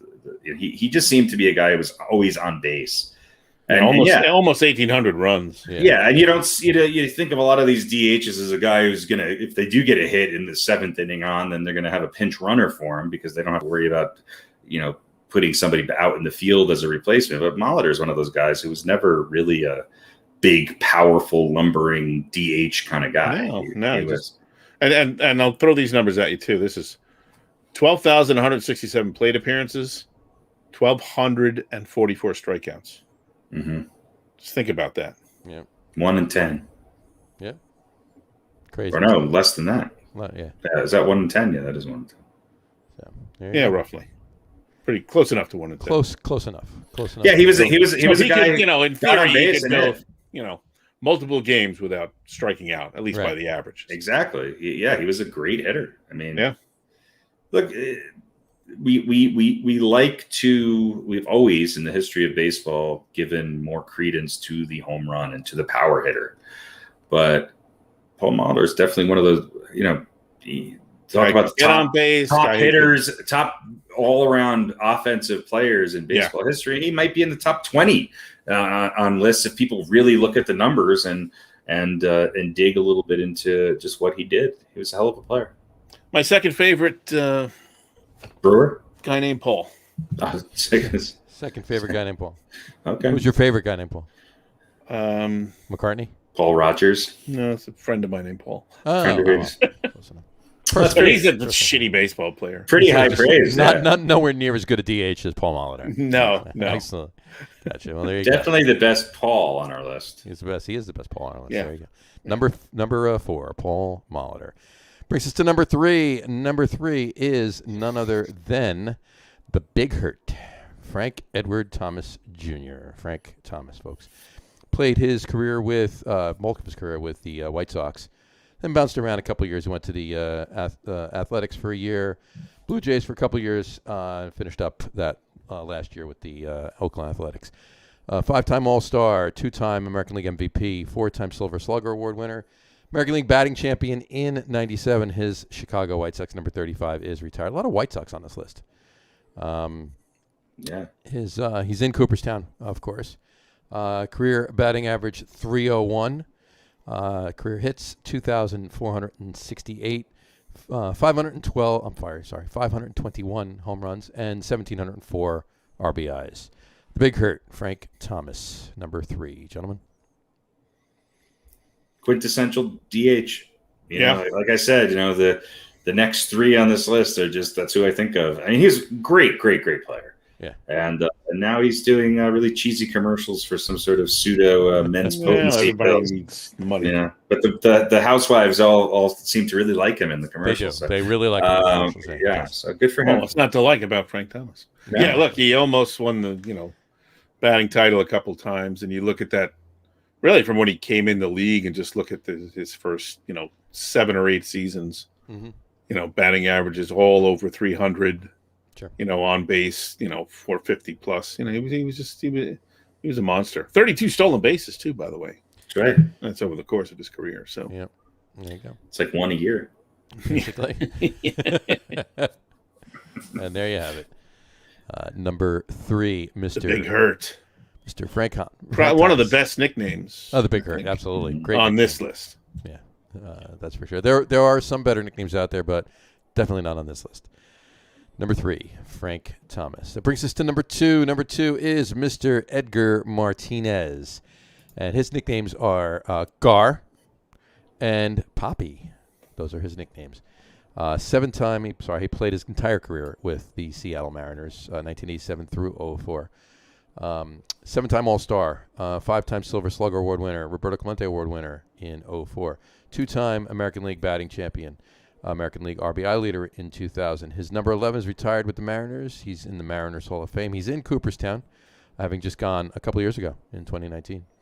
And then his career batting average 312, 2,247 hits, 309 home runs, and 1,261 RBIs. Number 2, Edgar Martinez. And he was a member of Alice in Chains for a brief period of time. He was in Alice in Chains. He was the bass player between Mike Starr and Mike Innes. Yeah. He played bongos for Pearl Jam for a couple of years. He did, yeah. Didn't we all, though? Yeah. This is true. Is there anybody more clutch on this list than Edgar Martinez? I'm not sure there is. Yes. The next guy was definitely more clutch. A little bit. Smidge. Trust me. I can Trust me, I know. Other than the best on the list, is there anyone more clutch on this list than Edgar Martinez? Up to this point. And another guy who I think is underrated. I mean, it's his average, and just he didn't play quite as long as some of the other guys, although he did have a good career. His home run numbers aren't way up there, but he was, again, just a great all-around hitter. Yeah. And he was consistent, really consistent. And year after year after year was one of the best hitters in baseball. And he really was. He was a guy that came to the plate. You feared him just as a general hitter more than as a basher. Right. Because he would go yard, but how many doubles? How many doubles and triples did he have? He could hit into the gaps. He could pull it down the line, especially in that old, in the where did they play before Safeco? The Kingdom. I mean, he just those big outfields out there. He just lace one in the gap, and it would just seem like it would take the outfielder 20 minutes to go chase it down. Yeah, it really would. And he was running full speed too. That's how big the outfield was. How many extra bases? Exactly. I think he would have had more home runs if he played, because he was a righty. So I mean, imagine him playing, Fenway. I mean, he would have, maybe his slugging numbers. Stadium. Yeah, slugging numbers would have maybe been up a little bit. But he's, again, a great hitter, and a guy who, played in a smaller market on the West Coast. A lot of people in the East and Central time zones didn't get to watch him play a lot. Sure. This was before, everybody was watching baseball games on their phone. And he was a perennial, top 5 player in baseball for a long time. Yeah, he was. He definitely was. Gar. Yeah, that's just lazy. Gar. Just leave off the Ed. His nickname is Ed. How much ink are you going to save by leaving off the ED? It's been said before. Yeah. I just had to say it. No, well, his nickname was also Poppy, and he's number 2. Seems like that seems to help you as a DH. It does. It does. Well, I mean, he was Little Poppy. He was Little Poppy. And speaking of Little Poppy, at number 2, that brings us to number 1. Number 1 is who else but Big Poppy. David Americo Ortiz Arias, Big Poppy. He played for the Twins for 6 years, and then he finished up his career for 15 years with the Red Sox. 10-time All-Star, 3-time World Series champion, World Series MVP in 2013, ALCS MVP in 2004. You remember that one, Harry, right? Yeah, unfortunately. All right. 7-time Silver Slugger Award winner. 2-time Hank Aaron Award winner, Roberto Clemente Award winner in 2011, American League home run leader in 06, 3-time American League RBI leader. Boston Red Sox number 34 is retired. He is in the Boston Red Sox Hall of Fame.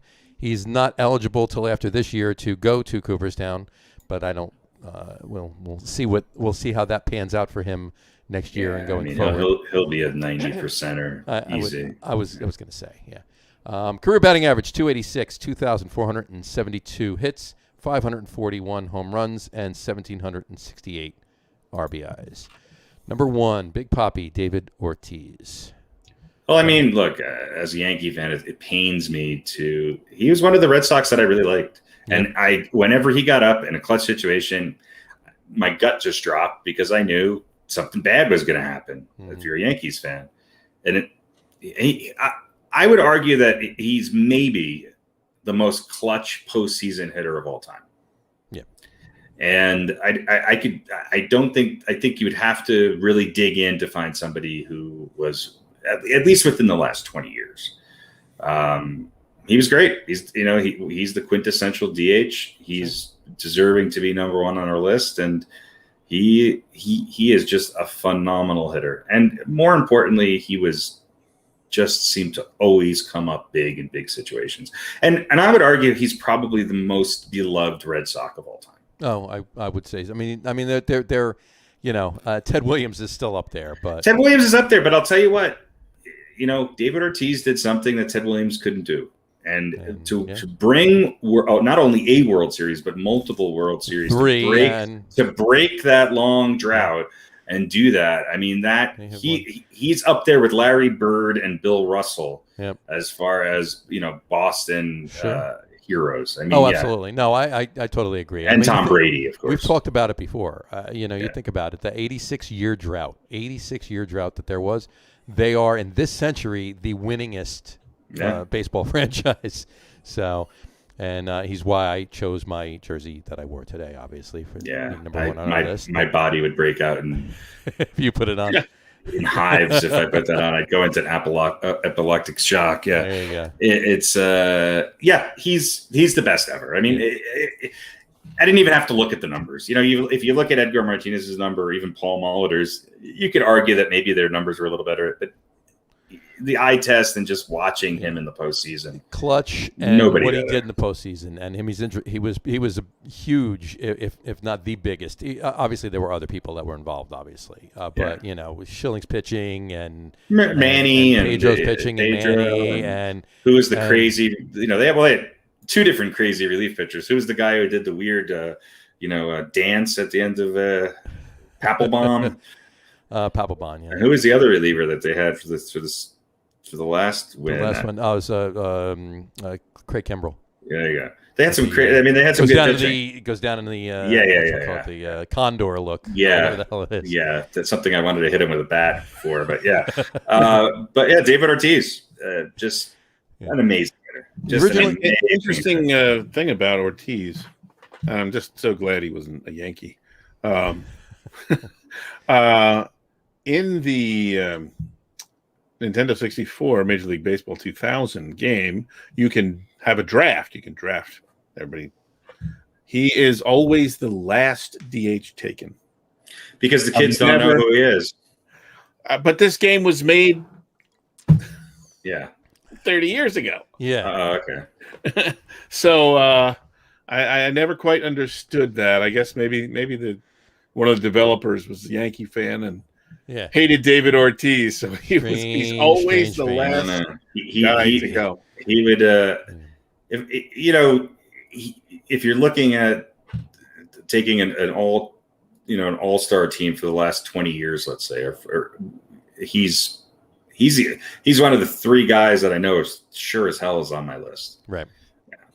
So, I think if you're starting an all-time baseball team and you have to put a DH on there, he's the one to put on there. Yeah. He's the guy. Yeah. By no means should he not be on anybody's. So if it has to be someone who played that DH position and you can't just take any hitter, then yes, you just can't put Mickey Mantle in there. Right. So there you go.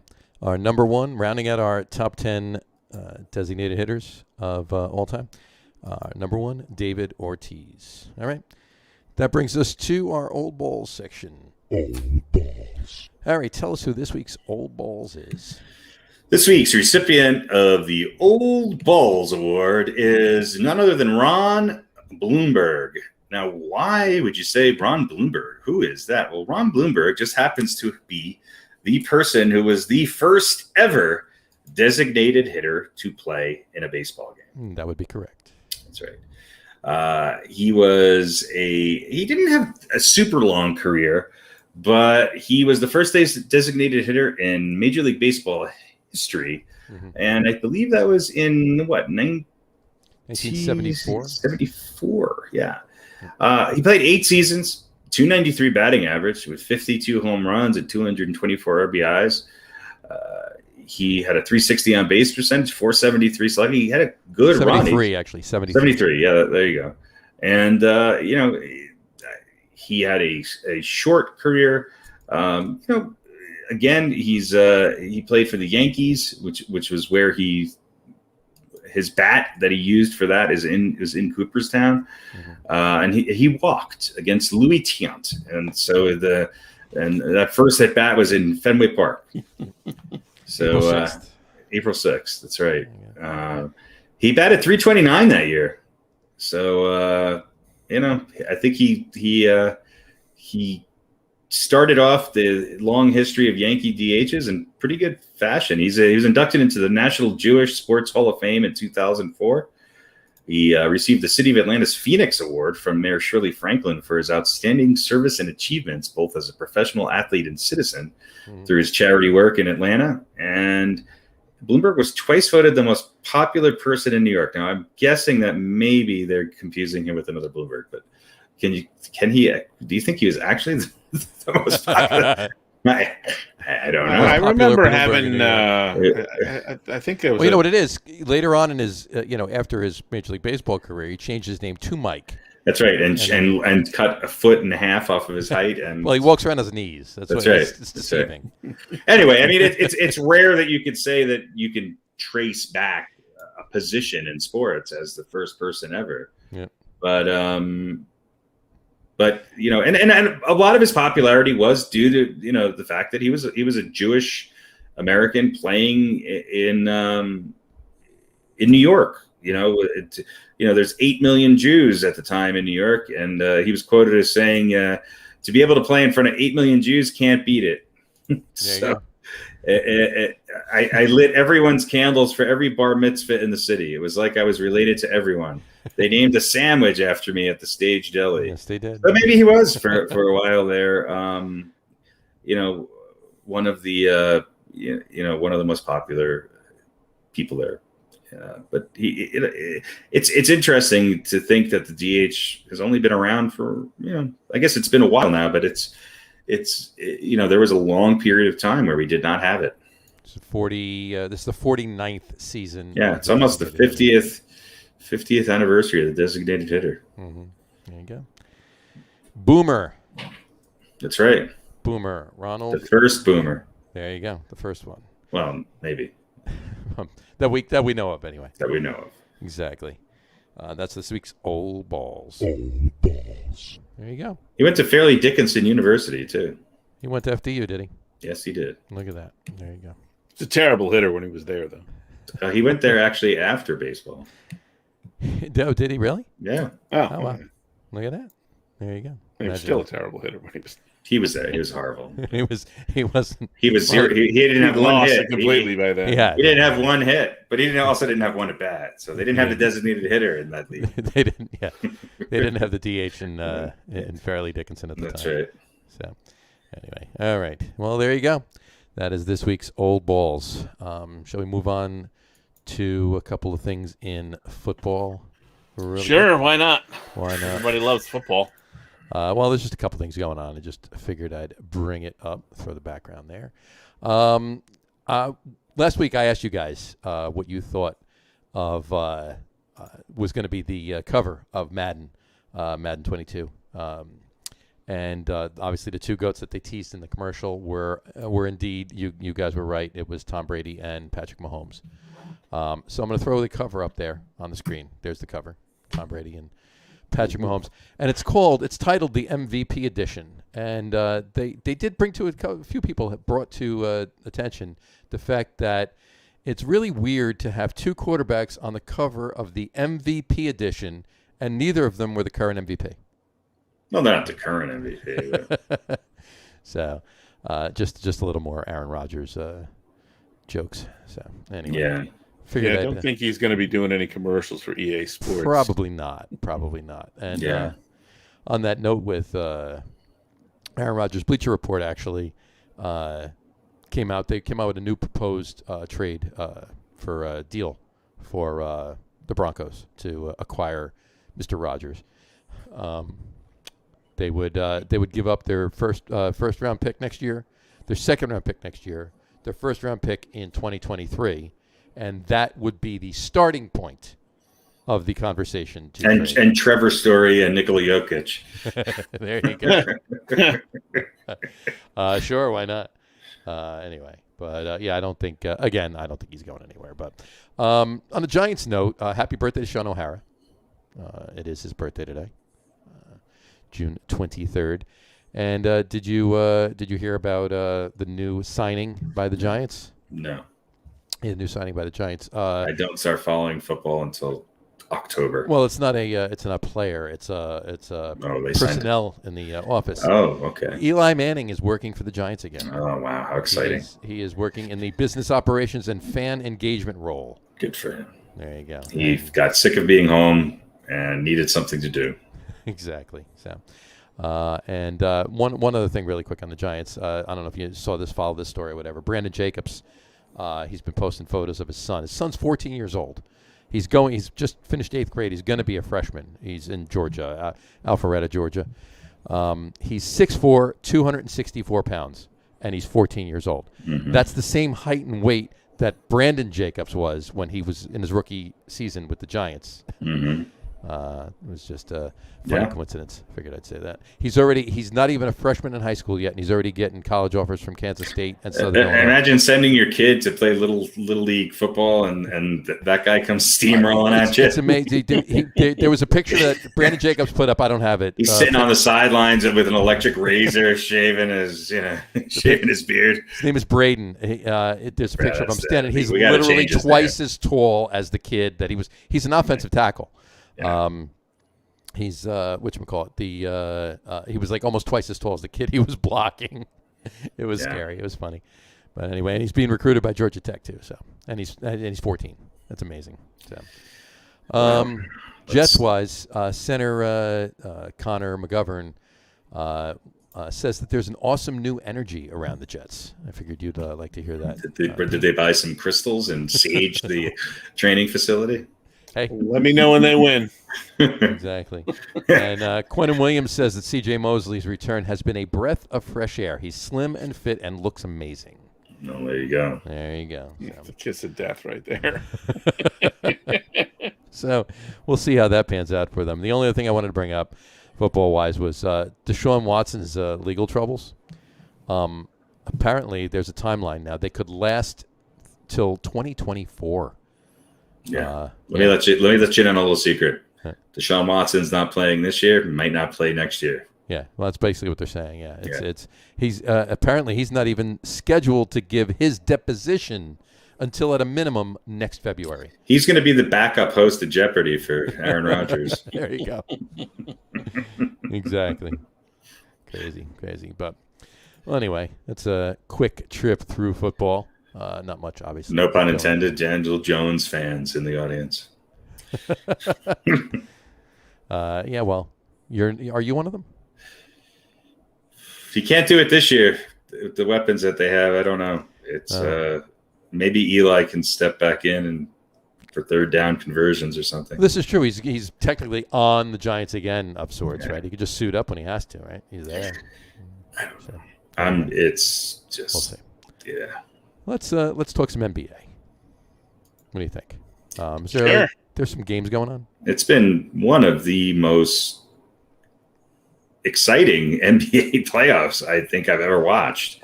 You know what? I think we need to give the floor to Mr. Pete.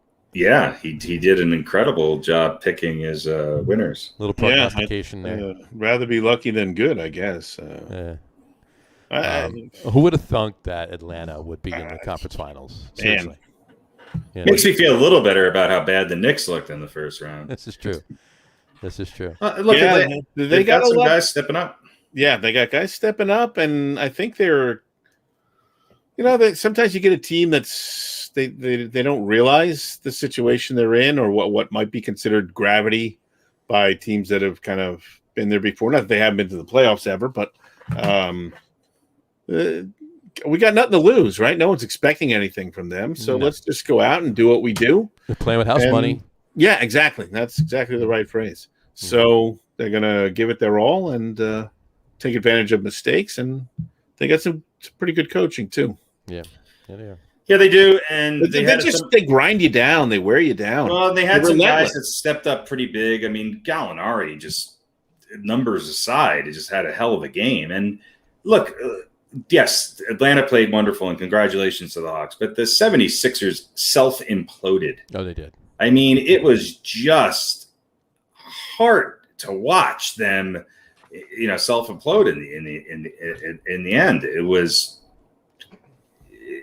ugly. They've got some big decisions to make. It also proves my point that you can't build a championship team in this league around just a big man. You just can't do it.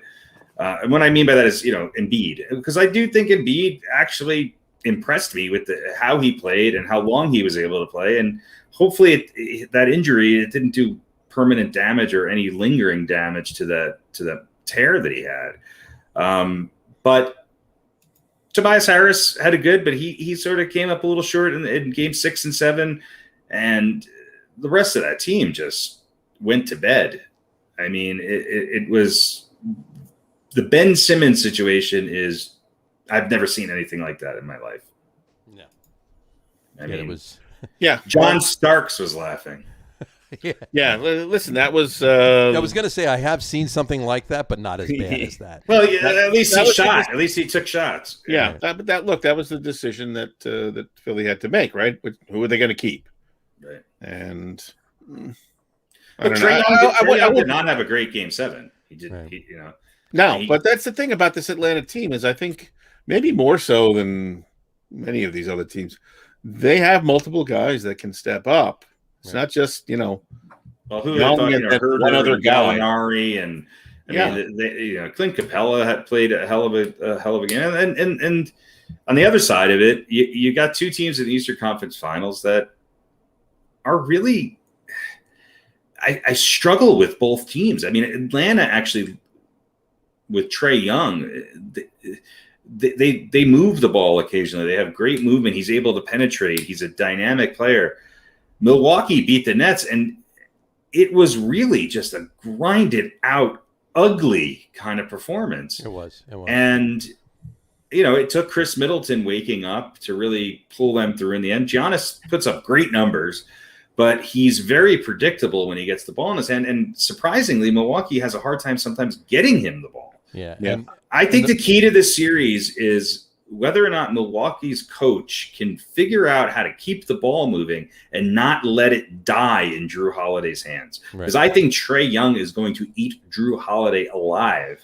I can see that. Okay. And Holiday just doesn't have enough big moments. He has one or two, and sometimes that's enough to tip the series. He had enough. He had enough on the other night. He definitely did. But on a game-to-game basis, his shooting percentage is horrible. Yeah, and the ball Giannis is posting with great, position down in the post, and he's just holding on to the ball to isolate. Right. I do not give whatever Mike Buckholtz or whatever his name is a Milwaukee a lot of credit. I don't think he coached a great series. No, the bottom line is if Kevin Durant's foot was a half an inch shorter than if he wore a size 15 and a half versus a size 16, then that's what that. But the fact that it took the Nets that much to even to get that close is a sign that, they were hurt. I get it. Harden came back. He wasn't himself, although God, he sure could. Well, yeah, you talk complain his ass off the whole game. You kind of wish Harden was doing what Ben Simmons was doing and not shooting instead of putting up the bricks he was. Yeah. I mean, look, go Bucks. My teams were out of it, but there was nothing better than watching that team of just unlikable superstar money grubbing, superstar team building, underperforming Nets lose. It was fabulous. And Pete, he means it with all the respect to you in the world. There, all the respect in the world. Not much is due, I don't think. So, listen, whatever. What did I say? I said they were going to have injuries, and they wouldn't. You did. You said you didn't. I think we both had way more confidence in the Nets than you did. Yeah, and look, Durant, I thought they were going to be able to do it. And you know what? If Harden was Harden, they would have done it. They could have done it with two of the three. They didn't need all three. If they had all three of them, forget about it. Well, they won more games without Harden than with Harden. They did, yeah. Harden was not helpful, and I would argue about that because he did. I think it was part of the. He also made people eat up a lot of energy, exert a lot of energy on the defensive side. True. But as far as shots, though, I mean, he just was. We'll see. I mean, it was. We'll see next year. Yeah, there was a lot of rust that just didn't get. Oh God! But he went to the free throw line a lot. I would say 50% of those were undeserved. Yeah, I agree. And it's just I just hate watching that the way he just backs into people, and it's just. And I'll just say this again, and I know he's unlikable, and he's unlikable for me too, and he's a bit of a space cadet and all that, but. Kyrie Irving's just a great player and just does a lot of big loss, a lot of good things. And look, we can argue about which Kyrie doesn't get hurt. Three, they would be better off. That's a moot point at this point. But man, they just really missed his versatility. I think. Yeah, yep, absolutely. No, I mean a healthy Nets team wins. Mm-hmm. Just win next year, man. Well, and they'll be back next year. I mean, I think they're all signed for next year, aren't they? Or is Harden? Yeah, they're all signed for next year. Harden's got another year. Yeah, Harden's got another year. Kyrie's back. Durant's back. So they can win it next year and then go their separate ways. I think the difference was that the Bucks bench outplayed the Nets bench. And but I mean, Joe Harris disappeared. But I'll tell you what, he was a no-show. Here's to the old guys, because I was for a while there. I was watching Brooke Lopez and Blake Griffin go at it, and I'm like, "What is it? 2007? What's the hell's going on here?" Exactly. Lopez, that kills me. I mean, both of those guys sort of pulled out. I give them both credit; they both played pretty well. Yeah, listen, Blake Griffin was great in this series, and I kept thinking, boy, he really was. What if they had LaMarcus Aldridge? He played great. That's what I kept thinking. Remember they That's signed Aldridge, right? Jeez. Yeah. That would have been. I mean, I think that would have been a game changer. They probably would have won if Aldridge was on there. Yeah. Look, the Bucks are a strange team. I don't know why Giannis didn't cover Durant. I think PJ Tucker is the kind of heart and soul of that team. But I mean, to say he maybe wore Durant down as Durant was scoring 48. Absolutely did. I mean, Durant was like, but Durant played 53 minutes in the overtime. He played 53 minutes. Yeah. There was something going on in that arena in Brooklyn, because even Giannis in the first half couldn't make it up the court. I mean, they were all very, very winded. And I'm wondering if it had something to do with was it hot in there? Was the HVAC not working correctly? Was it not, did they weren't used to maybe having a capacity crowd? I don't know. Too much aroma from Spider Tack. That's right. This might sound ridiculous, but when the place is full, there's a lot more CO2. Yeah, exactly. Being expelled by that is true. breathing. That is true. That's what I mean. You would think the ventilation system would get rid of that. Well, that's what I'm saying. Maybe the HVAC system wasn't adjusted. Those guys were. I mean, they're at sea level or really close to it. I mean, I think Barclays is probably as close to sea level as you're going to get of any of these stadiums. Pretty much. And those guys were struggling, and Giannis and Durant are incredibly fit athletes. So it was. I saw a lot of guys kind of struggling through that game. Yeah. They played a lot of minutes. Look, congratulations to the Bucks. I think it's the worst coach series I've ever seen by two coaches in the history of an NBA semifinals. How you cannot grab your team and say, when Giannis is in the blocks, get him the ball, and how you cannot take him and say, just spin towards the hole and shoot. Please. I've never seen a guy that big get it in the blocks and then dribble backwards like a crab to shoot a jumper. It's so interesting. At times it looked like someone who really wasn't a player, basketball. Right? But who had been taught a couple of moves, right? Like a guitar player who learned 3 or 4 cool licks, but didn't really know how to play. Yeah, when the bass player tries to play a guitar solo, that's what it looks like. Yeah, exactly. On the bass. Yeah, and listen, and I'll say this: finger tapping on the drums. I'll be interested to see, what Steve Nash does next year, and I guess he did a pretty good job overall. But this is kind of why, look, if there's ever a team where you're going to hire a neophyte coach and have a decent chance of winning, it was this Nets team. Assuming sure, he's the Steve Kerr of the East, right? But I don't know what he did to make things better when they were struggling. I don't think he really. I'm not hating on him or anything, but he's a new coach, and I don't think he have 20 years of experience coaching behind him to try this is what you need to do. Yeah, this series was very much like a microcosm of the season, right? They look great sometimes, they look terrible other times. I don't know if he had any effect on what they did, or if it was just guys go out and play, box out. Right. Yeah, that was all I ever seemed to hear him. That's it. We're zoom in on the timeout. We're talking a lot about that series. Meanwhile, it's unfortunate that injuries have sort of ruined in a lot of ways the chances for a lot of these teams. Who knows if Kawhi is even going to play in Game 3? Right. They don't need him. But look, the Suns are a hell of a team, and I'm going to say this: Devin Booker is a guy that nobody knows about, who might just be the best player left in the playoffs right now. And that Phoenix Suns seems, like I've been saying, I know all the credit to Chris Paul. I know he had a big part in what they did, but that team is way, way deeper than Chris Paul. And Booker and Ayton are amazing. And that end of that game last night proved it. I mean, this is a team that has a really, really good balance of role players, defensive players, rebounders, and maybe the best scorer left. And now that Durant is out, I think Devin Booker is He's a really, really hard guy to cover. Yeah. And he creates in ways that a lot of other guys don't. And don't sleep on this Suns team.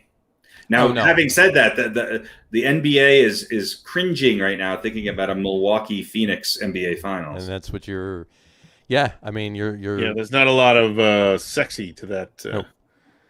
And look, if Kawhi doesn't come back, I mean, I don't think the Clippers have a chance without him. Yeah, and listen, I think that was the third leg of my trifecta, which I don't know how they did actually close that out without Kawhi, but the Phoenix is just too good.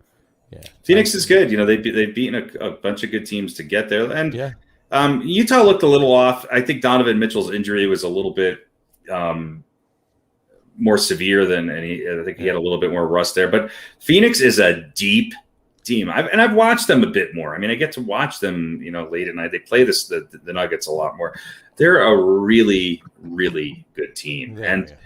Look, they match up against Milwaukee. They match up against so what's a better series? Forget about TV ratings or what the NBA wants. I think let's assume it's Phoenix. Right. If Kawhi doesn't play, then I think it's going to be Phoenix. And I think don't sleep on Atlanta, because Atlanta, they've got guys that are playing the best basketball of their careers right now and they're peaking. Yeah. But I think a Phoenix-Milwaukee series is a pretty darn good basketball series. And you're going to watch two of the best players in the NBA who have never been this deep into the playoffs before in their lives. Yeah, and, absolutely. Chris Paul should be back by then, hopefully. That adds, I think, a little bit of a wrinkle in a story. But the front line of that Suns team, they've got a great guard who can create for himself, and they have a dominant front line. Yep. And I think they can shut down Giannis. And Ayton is a hell of a player. Both offensively and defensively. And they've got some other guys on there that they're deep. They're deep on that front court. They're long, they're big, they're strong, they're athletic, they can rebound, they can score. And Phoenix is a tough team. They're a tough team. Very tough team. I think you're going to have a great series with Milwaukee and Atlanta. It's not going to be over by any means. It's going to go 6 or 7. And two great cities that deserve it. I mean, people don't realize how much of a sports town Atlanta is. Oh, yeah. And how much of a basketball town it really is, and they have not had somebody make it this far. I mean, what is it, 2010 when they made it to or was it later than that when they made it to the Eastern Conference Finals? Yeah. But I mean, the Hawks haven't had a championship. All of these teams, if it's obviously the Clippers, Bucks, Suns, and Hawks, these are teams that have not been there, and. You got to go back to the days of, Alvin Adams to think about the Suns getting this far anywhere. Right. I mean, Charles Barkley, obviously, and Thunder Dan Marley and all that stuff. But, four really big sports towns. And, with Phoenix, Atlanta, Milwaukee just, I mean, they go crazy over there with their Bucks. Yeah. They really, it's going to be, I mean, they had a couple, 30,000 people outside watching the end of that game. Yeah. So the game, the previous, and now the Bucks have home court. Yep. Yeah, they do. So it's going to be interesting. I think, like I said, I think it's going to go 6 or 7. I think you're going to see it. Don't count Atlanta out. Everybody's saying the Bucks are going to win in 5 or 4. No, not at all. This Atlanta team has some great shooters. I mean, Herter and Gallinari and Herter have been the difference. And man, I've never been a huge Danilo Gallinari fan, but he is one of those guys who, in the later part of his career, his basketball IQ is amazing, and that steal he made on Embiid, that's the kind of play that a big time player does. In that he's the Robert Horry of this team right now. And which one of these matchups though is, and I'm not saying they're going to, but which one of these the two teams in the East is the more likely to? Like, I worry about either one of them, shrinking when they get to the finals. Having such I mean, again, Atlanta has nothing to lose. Well, I but think that sometimes you get into it takes getting into the finals. Let's say. I think Trae Young the enormity of it crushes. Yeah. I think Young had a rough night. He seemed a little rushed and off in the Game 7. I don't think he'll shrink. I think with the Bucks, it's a matter of they've just got some guys who are not really capable of. They try to do things that they can't do. Giannis can't be shooting 3-pointers. He's got to score in the paint, and that's when they dominate. I think if it's my prediction would be the Suns and the Bucks, and I think you're going to have a great series because the key. I mean, Chris Middleton versus Devin Booker. Right. With PJ Tucker double teaming some of these guys and Giannis going against Ayton and Crowder. I mean, this is going to be a good series. And there's also a sense of validation for the Bucks. I mean, every team obviously their goal is to win, but with letting what's his name Brogdon. Yeah, letting him go, and then a lot of people said, "Oh, that was a big mistake," and then bringing in Drew Holiday, and people said, "Oh, that's not really the answer." So they've got a lot to prove. Well, I mean, you got to remember too, no matter what, whether it's Milwaukee or Atlanta that comes out of the East, Phoenix is going to be well rested by the time they get to the. Maybe I mean, don't count. God, I just the Clippers out yet, but I'm not counting the Clippers out. They may coming back, without Kawhi though. And injuries, it's just like wow. Yeah, and finally, and look, I feel bad for Kawhi because finally, out from under the shadow of the Big Brother Lakers, right, and the LA scene. Well, look, Kawhi wanted his second championship, though, basically within similar situations where, injuries paved the way.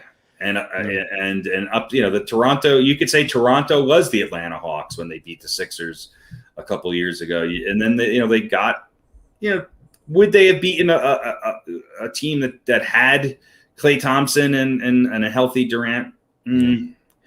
I don't think so. But so we'll see. I mean, this is how these things sometimes happen when all the cards kind of go in your way. And look, I think it's between Chris Paul and Giannis. It's who is going to take advantage of this, because let me tell you something, might not come again. Might not come again for either of them. And so it's going to be interesting. Well, we will see how we'll see how it all pans out. We got, the Bucks and the Hawks are playing tonight. It's 46-45. And Game 3 of the West is tomorrow, so we'll see. We'll see. We'll see how it goes. We'll know a lot more, obviously, next week on next week's show. So we'll see how that goes. Will we? Will we really know a lot more? I think we might. I know a little less every day. Oh, there we go. Yeah, I'm going to forget some things, I'm sure. There you go. Hockey. Are we going to talk about hockey? I gotta go. Just for a brief second, and then we'll. I got 2 minutes, and I gotta go. Well, we only need about a minute. So. All right. Right now, the Montreal's going to win. Islanders are down 1-0. It's not going to be their home. It's not. I think Lightning wins tonight. That's a shame. It would Game 7 would be cool, but even if it does go back to Tampa, Tampa's winning in Tampa. So Montreal. I'm not giving up on them yet. We'll see. But if it's Tampa and Montreal, go Habs. There you go. And does Vegas win another game though? Yeah, I think they have. That's an interesting team. I think they do win another game, and I think they win the next one. Obviously, this one's not. They lose the next one, but they'll win Game 7. It's not over yet. It's not over yet. It's 5 out of 7 now. That's a good team in Vegas because they're Canadian. It is. Yeah, it's going to come down to like which of those two teams. Which of them have the better blitz, right? Because they both kind of have this, right? They're both periods where they come out and they're swarming and they're getting a lot of speed. Montreal tends to do it early. Montreal's a better defensive team, and they are. Vegas seems to have lost that just dominant speed. Montreal's been able to. They've lost that love and feeling. Yeah. Montreal's been able to tie them up a little bit more than the Avalanche. They have. They have been. And it's another series under the belt, and another 5 games, and eventually you just wear down. Yeah, that's right. This is true. We'll see what happens with that. But you see, Lou Lamoriello won GM of the Year. Again, it's 2 in a row. He's the first time GM's won the recipient. He also won. Twice. He also grew the largest zucchini in this year's. He did. Yeah. He did, and best Italian eggplant salad. Immediately went home and cut it up and made an Italian eggplant salad with zucchini. Exactly. Yeah. So, and the Rangers have a new coach, Gerard Gallant. Good for them. He was quoted as saying he wants the Rangers to be the hardest working team in the league. So we'll see how that goes next year. But this year first, we'll see how the Cup goes, as we get closer, we will see. All right. We'll definitely know that next week. Probably be all in the finals, right? No, they'll still be playing basketball. They'll still be playing the conference finals in basketball. But Canadians, the Cup will know. I think the Canadians have a good chance against the Suns. The Canadians do have a good chance against the Suns. That'd be a slaughter. Especially because every other game is on ice and they have home field advantage. So. Exactly. Yeah, and Chris Paul can't skate. No. It's very difficult. And, Devin Booker is just horrible when he's in the net. So it's not going to be good. So anyway. All right. Well, that'll wrap the show up for today. I want to thank everybody for watching. And for those of you just listening to the audio podcast, thanks for listening. Don't forget to visit our website, www.getonwithitpodcast.com. That's getonwithitpodcast.com. And remember, like us and follow us on all of our social media, Facebook, Twitter, and Instagram. Just search for the Get On With It podcast. And, of course, all of the shows are also on YouTube as well on the Locker Room channel. Remember, we go live with the video podcast on both Facebook and YouTube every Wednesday night at 7:30. We had a special 7 o'clock night tonight. But for those of you that just want to listen to the audio podcast, you can do so on Apple Podcasts, Spotify, TuneIn, and Stitcher. And if you haven't done so already, please subscribe to one or more of those feeds, and you will never miss a show. Again, thanks for following along with us. Have a great rest of your week. Have a wonderful weekend. Watch a lot of sports. Enjoy, and we will talk to you soon, folks. Take care. Cheers.